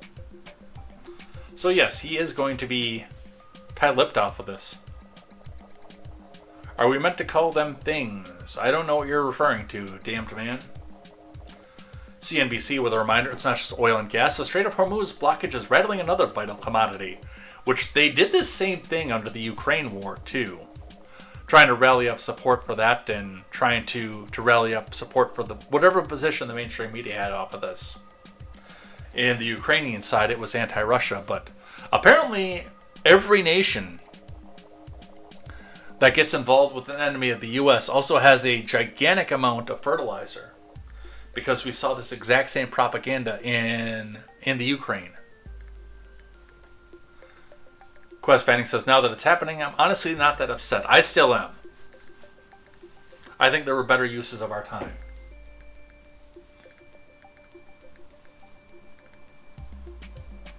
And I do hope that the fertilizer supply stays going. Remember, cows do shit all the time. Meanwhile, they're also talking about Cuba. From the Hill, Democratic lawmakers seek to block live Trump convenes cabinet amid Iran and DHS shutdown pressure. Let's go ahead and look at that briefly. This is a live updater. There's a video they have going on. Trump will convene a meeting of his cabinet at the White House on Thursday morning as the DHS shutdown stretches into day 41. Yeah, the DHS and the ICE thing I want to talk about. Way they don't come back, because for the most part we're shooting them down. But we also are able to, we've really done tremendous damage to the places where they make them. And just so we set the record straight, because I've been watching the Wall Street Journal's fake news and all these stories that get printed like, oh, I want to make a deal. They are begging to make a deal, not me. They're begging to make a deal. And anybody that saw what was happening over there would understand why they want to make a deal. But they say, oh, we're not talking to them. Anybody would know that. And only a total fool. And they're not fools. They're very smart, actually, in a certain way. And they're great negotiators. I say they're lousy fighters, but they're great negotiators. And they are begging to work out a deal. I don't know if we'll be able to do that. I don't know if we're willing to do that. They should have done that 4 weeks ago. They should have done it 2 years ago. Or they should have done it when we first came into office, because 2 years ago they had free reign under Biden. Sleepy Joe, worst president in the history of our country. When he allowed to happen to our country. Not even close, by the way. And even with a thing like this. But not just him. Every president for 47 years, every president should have done this. They should have done it a long time ago, because you cannot give lunatics a nuclear weapon, and they would have had a big one. It stopped really when we did the B-2, but even before that, the Barack Hussein Obama, what he did where he gave them the Iran nuclear deal, gave them free will toward a nuclear weapon. Basically, he chose Iran over Israel and others that didn't want him to do it. But I terminated that deal. Had I not terminated... All right, so we'll check back on that next week.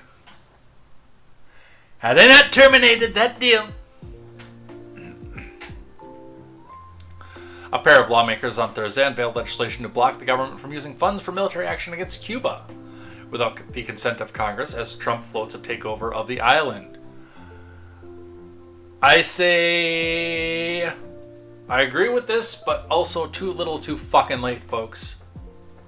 This is something that should have been done before Iran-Contra.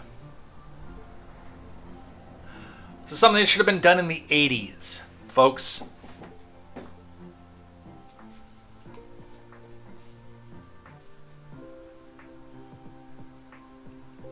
Pramila Jayapal and Gregory Meeks of New York, the ranking members of the House Foreign Affairs Committee, called to prevent the unconstitutional War in Cuba Act.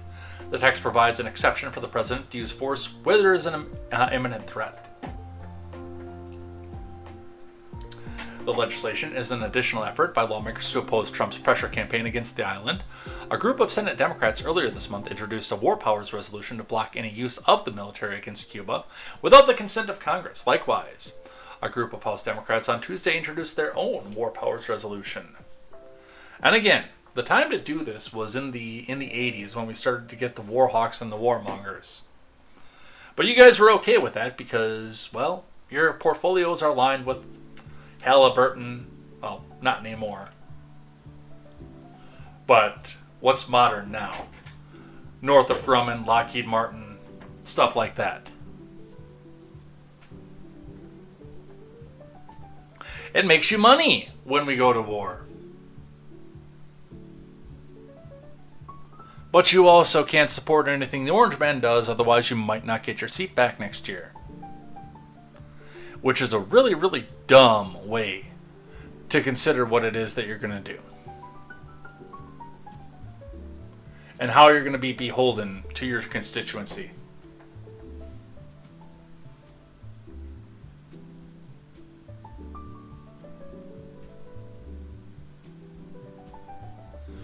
Let's see. Dan Man says the thing stopping Trump reducing the cost of living. Dan Man says, does he count as the worst if he's asleep at the wheel? Quest is asking if it's Wilson. He's up there. He is. He might be the worst, but it might be a tie with Lincoln. The damned man says this would also be a bad precedent to set, as it would hinder the ability of rapid response, as there will always be people claiming war is not needed. I'm one of them. It's me. It's me. Hi. I'm the problem. It's me.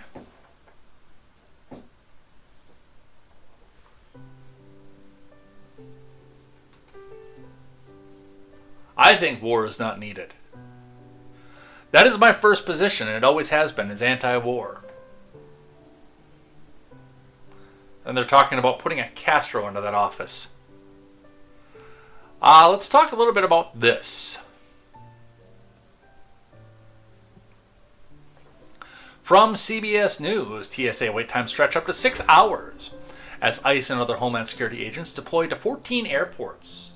Now, the reasoning behind this is actually it goes to the shutdown, the DHS shutdown, which possibly might be moving to its end right now because we've got all these ICE agents and ICE is fully funded. So they're getting paid no matter what. Their salaries are secure. So, hey, as long as their salaries are secure and, you know, TSA is calling in sick or running on a skeleton crew right now because they have no money, why not put the ICE agents in there? The progressives think that this is a way to go try to catch people coming off the plane as illegal immigrants. I don't think it's that. I think it's just we have the personnel.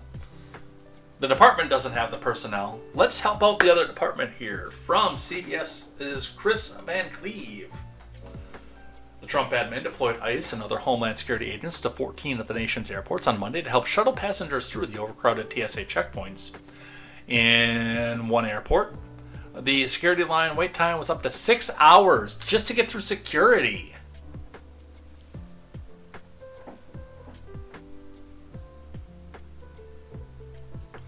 The agents are filling in for TSA officers in some places due to mass callouts during the partial shutdown that's keeping officers from receiving their paychecks.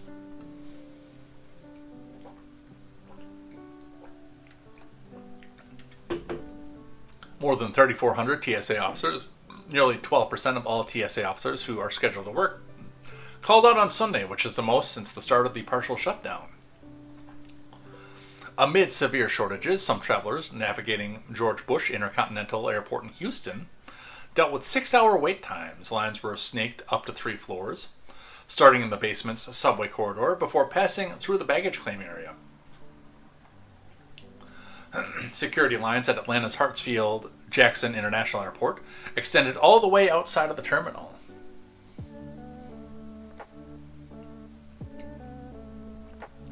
Across the country, some travelers expressed hope that federal agents might help ease the TSA bottleneck, but others were skeptical, including the TSA officer and union representative, Pascual Contreras. "I don't believe that they're trained in a way that can help us," Contreras said. "I've seen them outside standing around. I don't know if they're actually doing anything."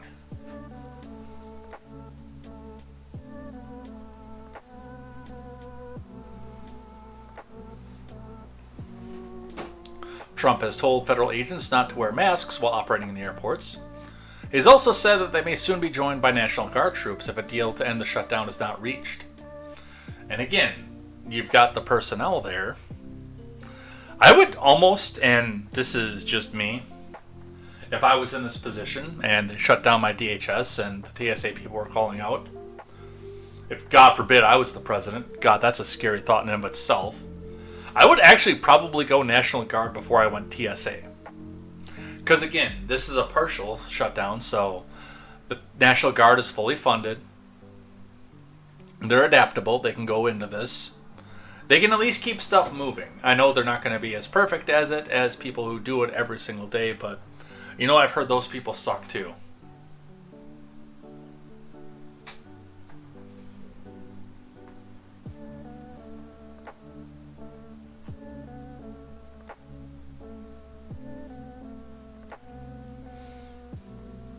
Let's grab one from here. Tom Homan lays out what Americans can expect as ICE moves into airports on Monday. I believe there was a video that went with this one. Yes. Tom Homan confirms Trump will send ICE agents into airports across the country tomorrow. We'll have a plan by the end of the day what airports we're starting with and where they're sending them, Homan tells Dana Bash. President Trump posted on Truth Social, quote, "If the radical left Democrats don't immediately sign an agreement to let our country, in particular our airports, be free and safe again, I will move our brilliant and patriotic ICE agents to the airports where they will do security like no one has ever seen before." Now, in a subsequent post, he said that he instructed ICE agents to be ready by Monday. And now the president is saying that you, sir, are going to be in charge. How is that going to work? Are ICE agents going to move into American airports starting tomorrow, Monday? Yes. And I'm currently working on the plan now of execution, working with the director of ICE and administrator at TSA, the acting administrator. So we'll put together a plan today and we'll execute tomorrow. Okay, so there are a lot of questions here. First of all, are ICE agents even remotely trained to handle security at airports? ICE agents receive a high level of training. And, you know, the ICE agents are assigned at many airports across the country already. They do a lot of criminal investigation on smuggling at airports. But, you know, there's you got TSA agents covering exits, you know, people that enter through the exits. You know, certainly a highly trained ICE law enforcement officer can cover an exit, makes people don't go through those exits, entering the airport through the exits, and that stuff like that relieves that TSA officer to go to screening and to reduce those lines. So wherever we can provide extra security, I don't see an ICE agent looking at an X-ray machine because they're not trained in that. But there are certain parts of security that TSA is doing that we can move them off those jobs and put them in the specialized jobs, help move those lines. Okay, that was going to be my next question. So what you're saying is when you move ICE into airports, they are going to be just around the exits and the exteriors. They're not going to be helping people get through the lines and screening people's bags. No, they're going to be doing the low-tech stuff. Because regardless of your thoughts of TSA and how inefficient that they are, a lot of the stuff that they are using is specialized and does require some sort of training. The ICE guys, and I'll paraphrase for Holman for the rest of this, they're going to be the guys with the wand and the pat down. With any thought behind this, the guy that's running the X-ray machine is going to be a TSA guy. And that's the same thing with the Insider telling you, is the largest federal workers union says untrained and armed ICE agents should not replace TSA.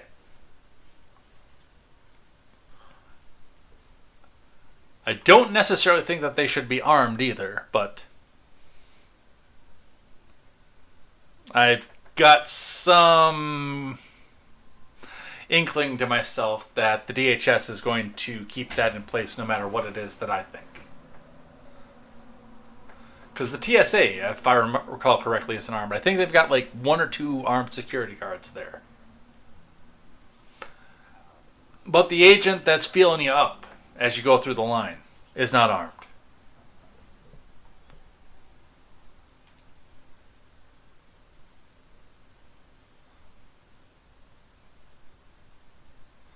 Alright, what else do we have? Could a deal be coming? We'll see. Alright, Mark Wayne Mullen. This is a live updater, but he has been confirmed as the next DHS secretary in a 54-45 vote, with 2 Democrats voting for him and 1 opposing him. I believe one of the Democrats that confirmed him was... Yep, it was Fetterman. Fetterman and Martin Heinrich of New Mexico, which everyone expected Fetterman. No one expected Heinrich, and Rand Paul, of course, opposing the nominee.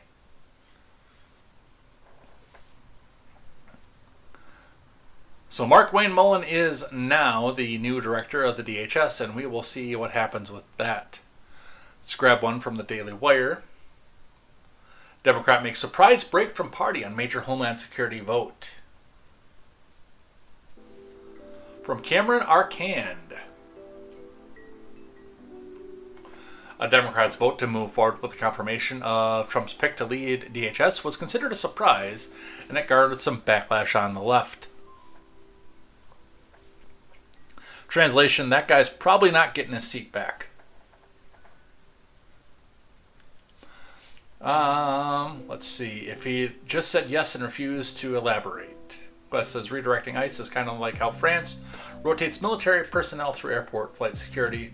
Not their main job, but we need bodies to do an honestly simple job. It's what you need.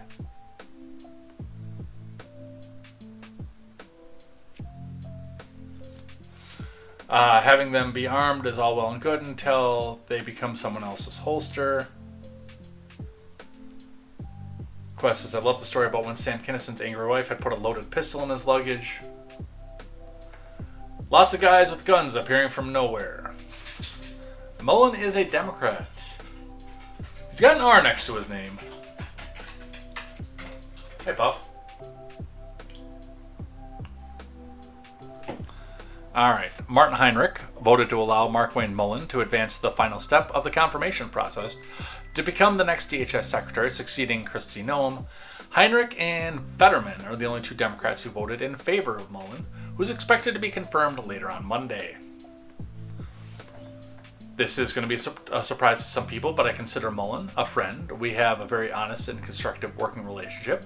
We have authored legislation together, such as the Tribal Buffalo Management Act, and we crafted the legislative branch appropriations bill together this year. We often disagree, and when we do, we work to find whatever common ground we share, Heinrich said in a statement on Sunday.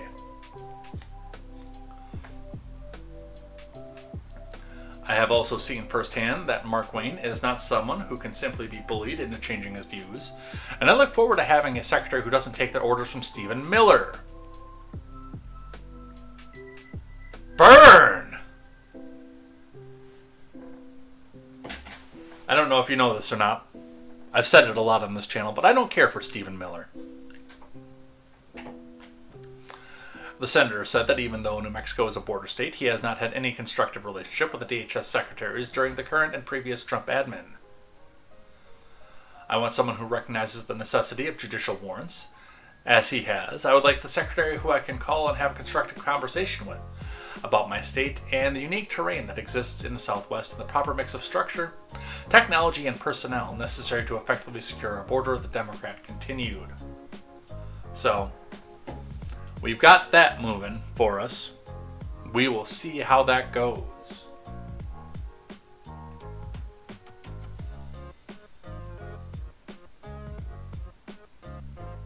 CBS saying change is long overdue on Homeland Security. Can Mark Wayne Mullen bring it? We will see. His replacement. Governor Stitt picks energy executive Alan Armstrong as the next Oklahoma senator. Because yes, in a mid-year, and I believe early on in this term of Mullen's, the governor gets the pick. Oklahoma Governor Kevin Stitt tapped energy executive Alan Armstrong to replace incoming DHS Secretary Mark Wayne Mullen in the Senate. He announced in a press conference on Tuesday. Armstrong is the executive chair of Williams Companies, an energy company headquartered in Tulsa. Stitt called him a strong business leader who values free markets and limited government. Well, we will see if he continues on that path when he's in. They typically don't. That's why I get nervous. Alright, that's all the news that I have today. We actually got through everything but one. So let's do a couple things I like, a few things that I hate, and let's go do something else. I think I'm going to go eat some oatmeal once we're done here. But first, we do the rules of acquisition. Alright, let's find where we were. Ungaberries make detergent.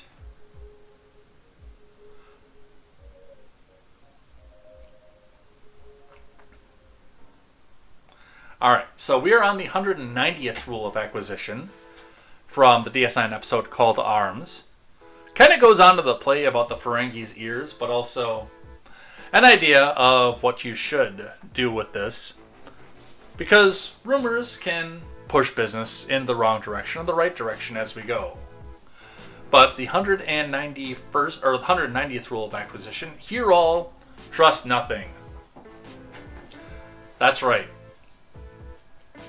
I wouldn't necessarily go as far as the rules of acquisition go and say to trust nothing. But you should definitely go back and filter what it is that you put your trust in as you go. So, still hear all. But do your own research to make sure that you know what it is that you can trust. That's your 190th rule of acquisition. Let's grab a couple things that I hate and a few things that I like. I kind of packed this window up. So, speaking back against Fetterman. Now, the progressive wings of everything, who thought that Fetterman was going to be their progressive hero, are now coming back and trying to basically sabotage him coming into, I believe this is an election year for him. No, not yet. Because he was on the same, so he's got 2 years left on his. Fetterman is historically unpopular. Brutal polls show. And this is internal to Democrats, so this does not translate to all of Pennsylvania. In fact, as purple as Pennsylvania is, I think that Fetterman himself could go back in and get in a landslide in spite of the polls, because I think he can pull enough conservative support.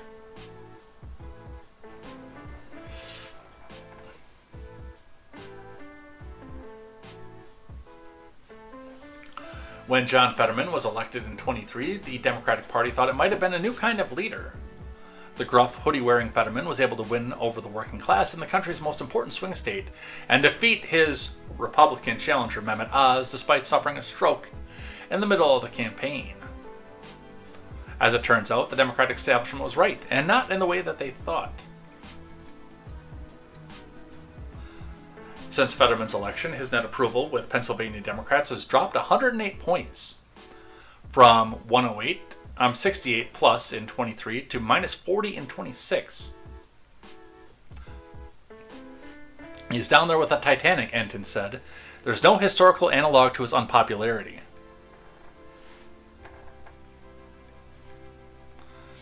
Fetterman's unpopularity is easy to explain. Since taking office, he has drifted hard to the right. No, he hasn't. He's still an anti-gunner. He's still on the fence about free speech. He is not hard to the right.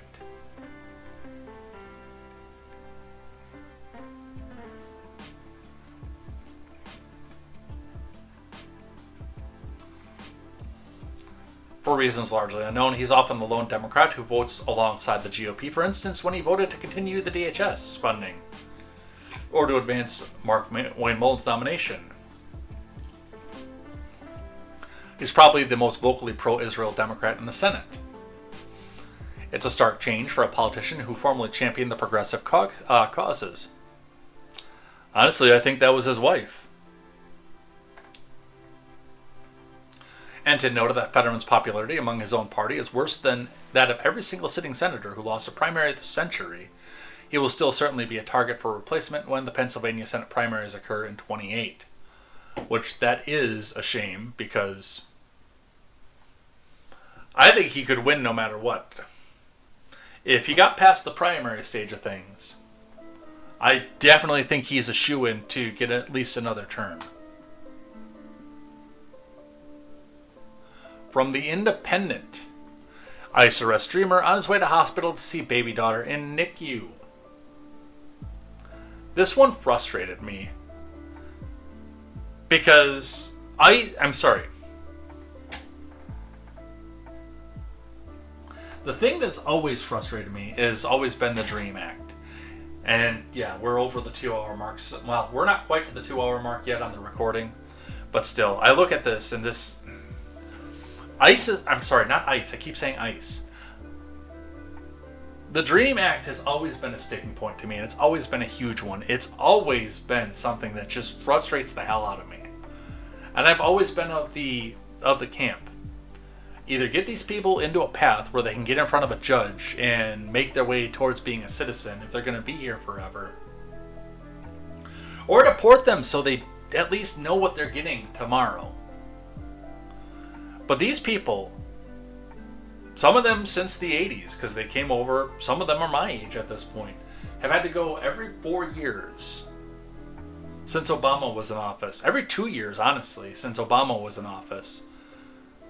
Wondering what their fate is going to be because the news feeds their heads with so much bullshit about the DREAM Act and what Republicans want to do to the DREAM Act. And they understand the fact that they're in immigration limbo, legal and illegal at the same time. And yeah, they can get picked back up at any time and go, even if they're on the DREAM Act and on papers. As far as immigration goes, I mean, I've not been a hardliner on it. I'm not a fuck off or full like some of my friends have been.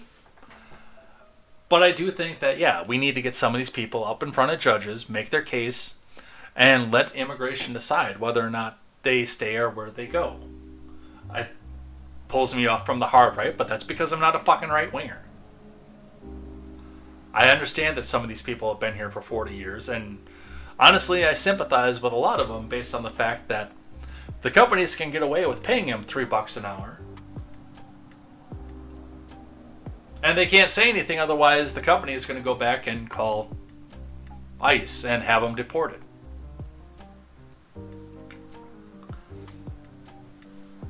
And boy, oh boy, do our friends on the left love slave labor, even if they don't come back out and say it.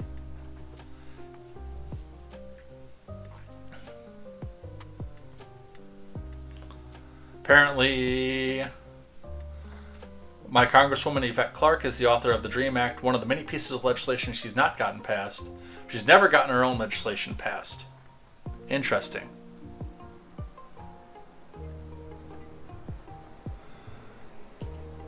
I could just spend my day screaming about the DREAM Act. I could fill 2 hours screaming about the DREAM Act. More things that I hate. Declassified reports from Gabbard unveils a chilling coup d'etat against Trump by the CIA, the former president of the United States, and his entire admin, with the media backing them every step of the way. The only reason that I put this on things that I hate, instead of completely ignoring it, is the fact that we already know all this. This is common knowledge at this point. Yeah, you can come back and declassify it, but we already know. It'd be interesting to read the reports and see how they actually did it, but we already know that it's there. You're not going to come back and prosecute it. Nobody's going to have the balls to go back and touch Obama on it, if he is as deeply involved as the CIA says. So let's move on to making things more affordable, people. Matt Walsh telling us about Project 2029. Democrats unveil a violent retribution plan, which, I've seen some of what they're coming back and planning with this. And yes, the plan is, they try to put it up in soft, happy language, but make sure everybody pays their fair share, which means tax into oblivion the corporations. That suddenly won't go back and pass that cost on to the consumers, but they sure will pass the tariffs on. Make sure every voice has a chance to be heard, which they already do. Hold public servants and elected officials accountable to the rule of law. That's the big one. Because yes, they're going to go back and use lawfare to go after their political enemies again. And wars of conquest and occupation, unless Democrats go and run it again. So, they're going to push and actually make a Project 2029 instead of a conservative think tank's idea of what Project 2025 was supposed to be. To strengthen the nuclear family and redo a little bit of immigration. And yes, they've been very, very open about the fact that they are going to use the law to go after their political enemies. So, let's see, what else do we have here? Chicago doing Chicago things. Deep freeze, Dem-run city names its new snowplow, and of course it's political. This has been an ongoing thing. Minneapolis and Chicago have both been doing this forever. And Chicago bought a new snowplow this year. And they named it something political. Chicago officials have named one of the city's newest snowplows Abolish ICE. A decision backed and celebrated by Mayor Brandon Johnson as part of the citywide naming contest. Get it? Because it's plowing away the ice. It's abolishing the ice. You get it? Do you get it? Do you understand what they're trying to do? The left can't meme.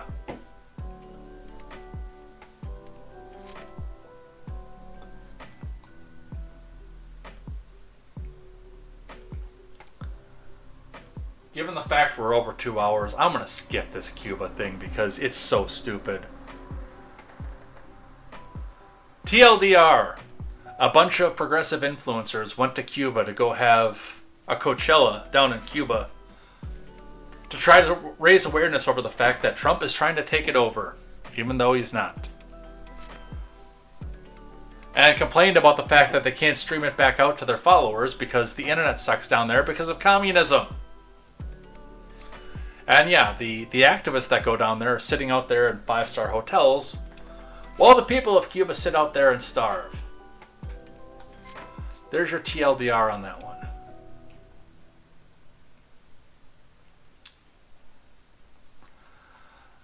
Another thing on things that I hate. I think that's the last one. No, there's one more. Why kicking your kids out at 18 is actually insane. This is an op-ed from Matt Walsh, where he goes on and now it starts to talk about how he wants to go back and make a compound for his kids and keep them there, and even their families there with him on their compound instead of kicking them out at age 18. I think it should be the choice. Some families are going to have a problem keeping their kids around after the age of 18. Either fiscally or because there is a strained relationship there.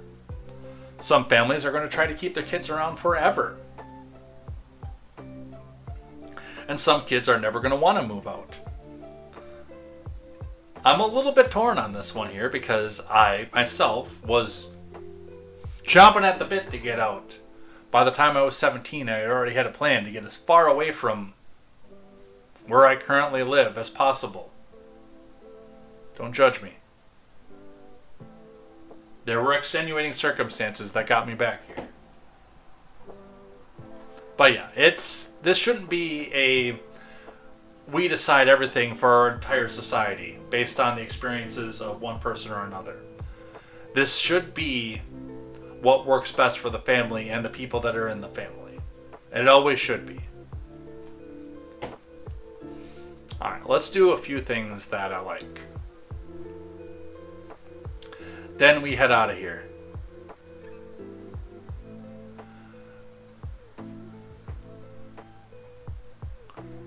I'm just going to skip that one because it's so stupid. Because the person doesn't know what civics is. But it does explain the fact that yes, they want to go back and use lawfare against their political enemies. Alright, some things that I like today. Starfleet Academy is ending. And the people who are against Starfleet Academy ending have no idea why it's ending, but they can come back out and tell the world that it's just because the evil Republicans couldn't handle the woke. It's so terrible.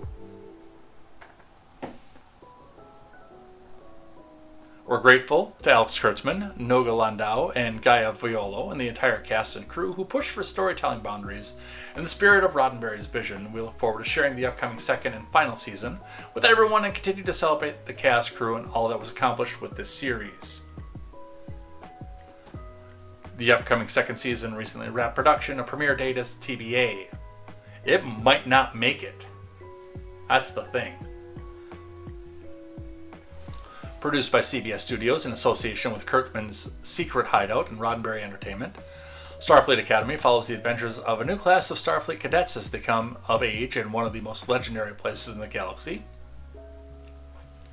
Under the watchful and demanding eyes of their instructors, they will discover what it takes to become Starfleet officers as they navigate blossoming friendships, explosive rivalries, first loves, and new enemies that threatens both the Academy and the Federation itself. So, here's the thing with Starfleet Academy. I think it was a good idea. I think Kurtzman had the right idea with this. The problem with it, and this goes back to the problem with Discovery and even some of the retcons that they did for Picard, which I enjoyed Picard. Much to the chagrin of many of my other Trek-minded friends, I did enjoy Picard. I was able to look past the Mass Effect parallels and enjoy that one. But, I mean, as far as it goes with Discovery, then they had to throw Discovery far into the future just because they knew they were going to be changing the formula to a very, very large extent. The problem with Trek and Trekkies, I mean, they can sit back and blame the conservatives all that they want on this kind of thing. But the Trekkies know the lore. They have it memorized, and they're horribly autistic about it. And if you go back and try to retcon it and change it, they know, and they complain about it. These people made up an entire language based on a few on-screen snippets in The Next Generation, and can speak it fluently.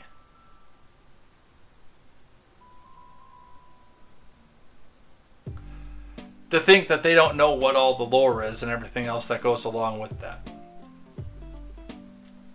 Now, when I look at this and when I see this, and we saw the female Jemadar, because genetic advancements far in the future meant that there could be a female and it could be half Klingon, and the black and white faced alien from the species that went extinct all the way back in the original series. I looked just at the trailers, and I haven't even decided to try to watch this piece of shit. And understand the fact that, no, you changed the lore too much is what you did, to try to fit your agenda. To try to put too much diversity on the screen. You overdid it. Coming from a fan base that knows the lore better than most of the writers do. That's the reason Discovery failed. And that's the reason that Starfleet Academy failed. And I really hope that, by the way, somebody comes back and grabs up this idea and makes a real Starfleet Academy, because I think that it would be honestly a good way to bring people into the series that are younger, which the series desperately needs in order if they want to keep the franchise afloat. But you need to do it in a way where the lore actually makes sense. Because you have a bunch of people with an encyclopedic knowledge of it. And Picardo and Shatner are both going to come back out and tell you, no, it was the evil Republicans.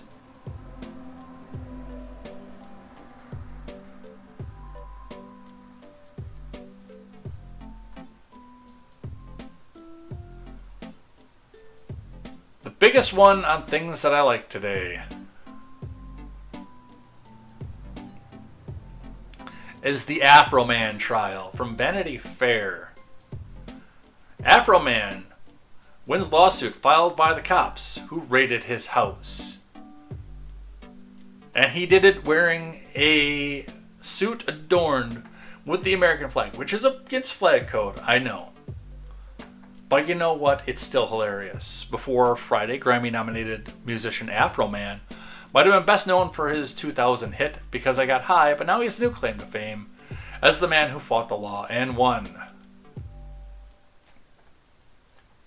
The Southern Ohio resident, whose legal name is Joseph Edgar Foreman, prevailed in a nearly $4 million lawsuit filed against him by 7 police officers, all of whom claimed that his songs and videos released regarding a raid were defamatory and an invasion of their privacy.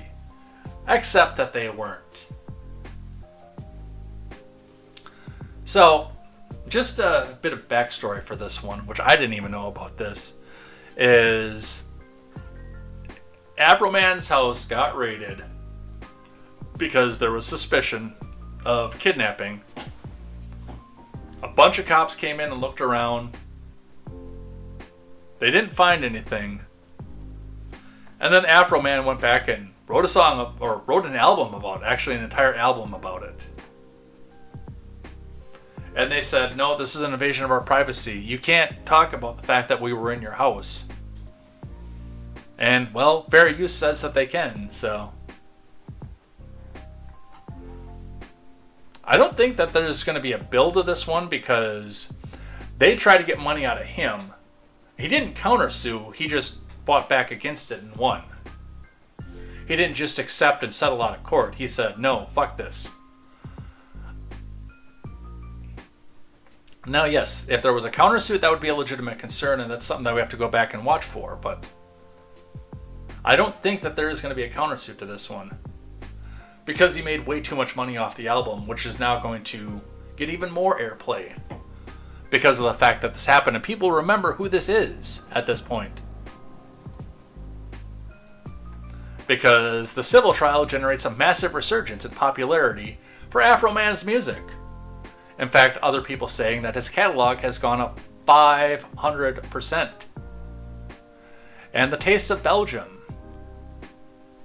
in Cincinnati, Ohio, also offering a free lemon pound cake. So if you're in Cincinnati, go get your free lemon pound cake in honor of the trial win. No, he's actually got a pretty extensive catalog, especially the fact that this whole thing netted him a whole new album. Damned Man said, I thought he only had one song. Quest Fanning said he did countersue, but the judge threw it out before the trial. Okay.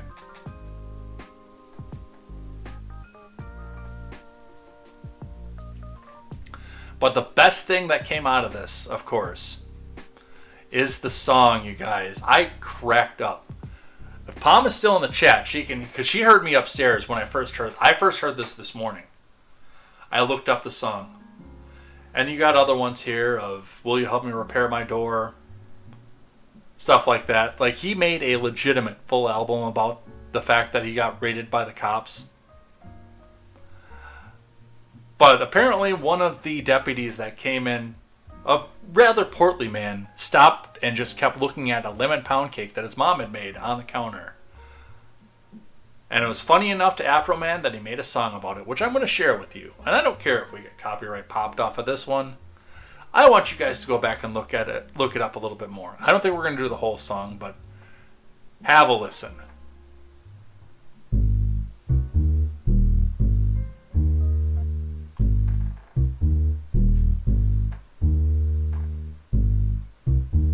The Adams County Sheriff kicked down my door. Then I heard the glass break. They found no kidnapping victims, just some lemon pound cake. Mama's lemon pound cake. It tastes so nice. It made the sheriff wanna put down his gun and cut him a slice. Of what? Lemon pound cake.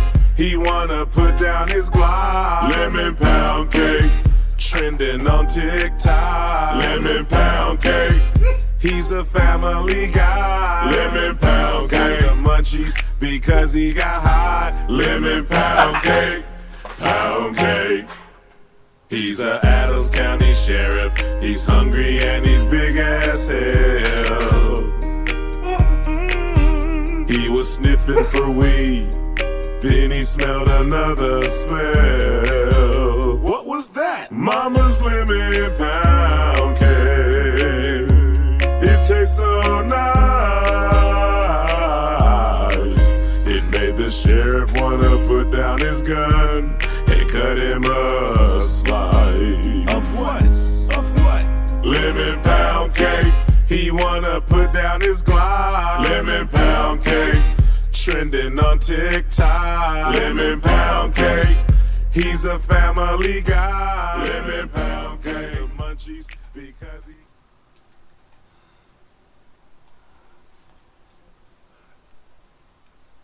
Those of you on the audio platform, or on the replay rather, the audio platform should be fine, but those of you on the replay on YouTube, if for whatever reason I have to mute that because it got blocked in all territories, go back and find Afroman Lemon Pound Cake on YouTube. Stop the replay right now. Usually people who make videos won't tell you to do that. Stop the replay right now. Go on YouTube, look up this song if it got muted. If it didn't get muted, you just heard the first 2 minutes of this song. If it got muted, stop what you're doing, go back and listen to it. It is hilarious. You will laugh. I'm not giving you any more spoilers off of this. Alright. Last two that I have for the morning here. And then I'm going to go eat oatmeal. Because oatmeal is yummy, especially on Sundays. I wanted to talk about this one because of the way that they did it. A publisher has yanked a horror novel over suspected AI use. This is over in the UK.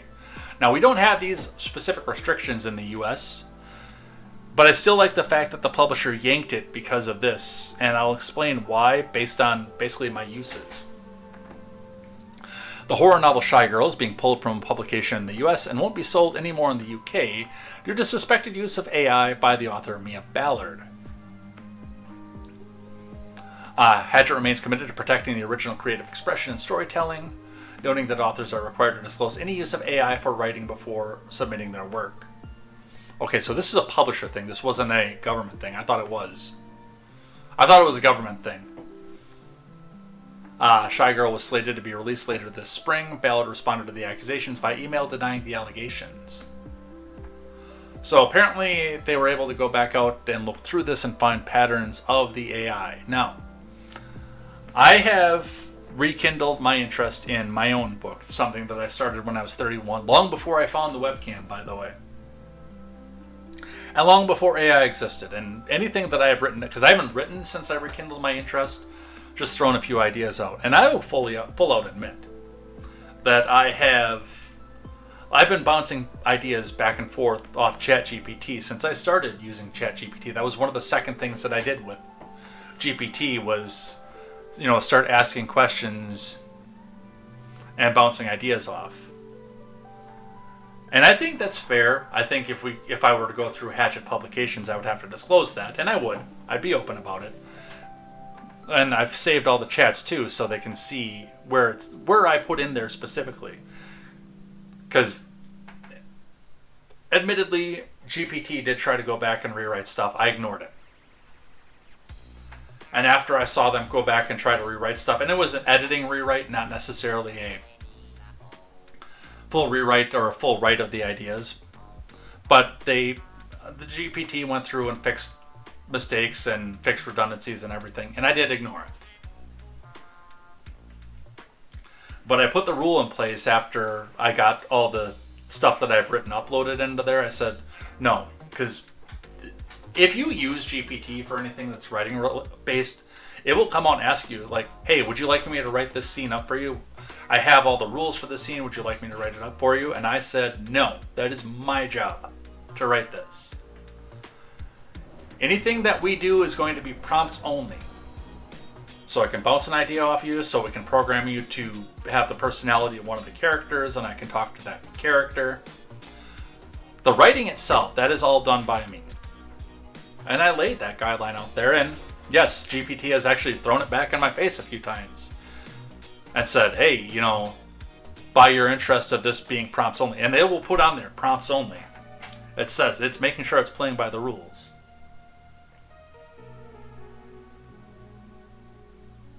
And I like that idea. I like the fact that it does that. But yeah, I'll be open by the fact that a big part of the reason that this book might actually get done now is the fact that GPT is there and I can bounce ideas off of it. It gets a lot of the alien stuff in my book wrong. That I might have to go with no help on. Because it cannot understand the concepts that I'm trying to work up. But we've bounced ideas like just world building stuff. Not stuff that's actually going to hit the page. I asked what would happen if the government did try to cover up certain events that I've written about, or if something actually got caught on TV that's extraordinary, that kind of stuff. And then, trying to put the personality of the characters in the book into GPT so I can simulate talking to those characters and figure out how they might react in a situation like that. It makes it easier to write. But it sounds like that this one, what they did here is she put the prompts into ChatGPT and said, here's what I want this to say, write it for me. And I get it, typing is hard. Especially when you work full time. Typing is hard. But you really have to make it your own art. So yes, I like the fact that they're pulling this. And this one I am saving. I was not going to save this. I am going to save this one now because we're at almost 2.5 hours. I want to get out of this chair. So we call it a day. We done. I do want to talk about this political journey thing though. All right. With that, I think we're done. I think it's time to get out of here. Let's fix my outro scene so that works. Let's throw some outro music on here. And let's get ourselves gone. All right. Thank you, people, for everything that you did, all the chatting that you did. And if you are listening back to this on the replay, which should be up later on Thursday, you can listen to it anytime. It might be 2 years from now when you're listening to this. I don't know. But you can listen to this on audio platform, on video platforms, on replay. The live stream is going to get privated as soon as I'm off air here. But thank you again for everybody. Go back and check that out. And yeah, like I said, if you couldn't hear that because I got, quote, blocked in all territories, go back and find Lemon Pound Cake. It's hilarious. Otherwise, we will see you here next week to talk probably about Iran and what's happening there. Hopefully no other major celebrity deaths, although we had a bunch of those this week. And hopefully I won't be dipping my toes too far into the culture war like I did this week. I know OnlyFans is a controversial topic, and I'm considering people consider me right-wing. I'm probably on the wrong side of it to the people like that. But anyway, take care. Have a wonderful day. We will see you here next time for more news, more headlines, and more contemporary. And until then, I am Jay Edgar, and this is Contemporary. Bye-bye.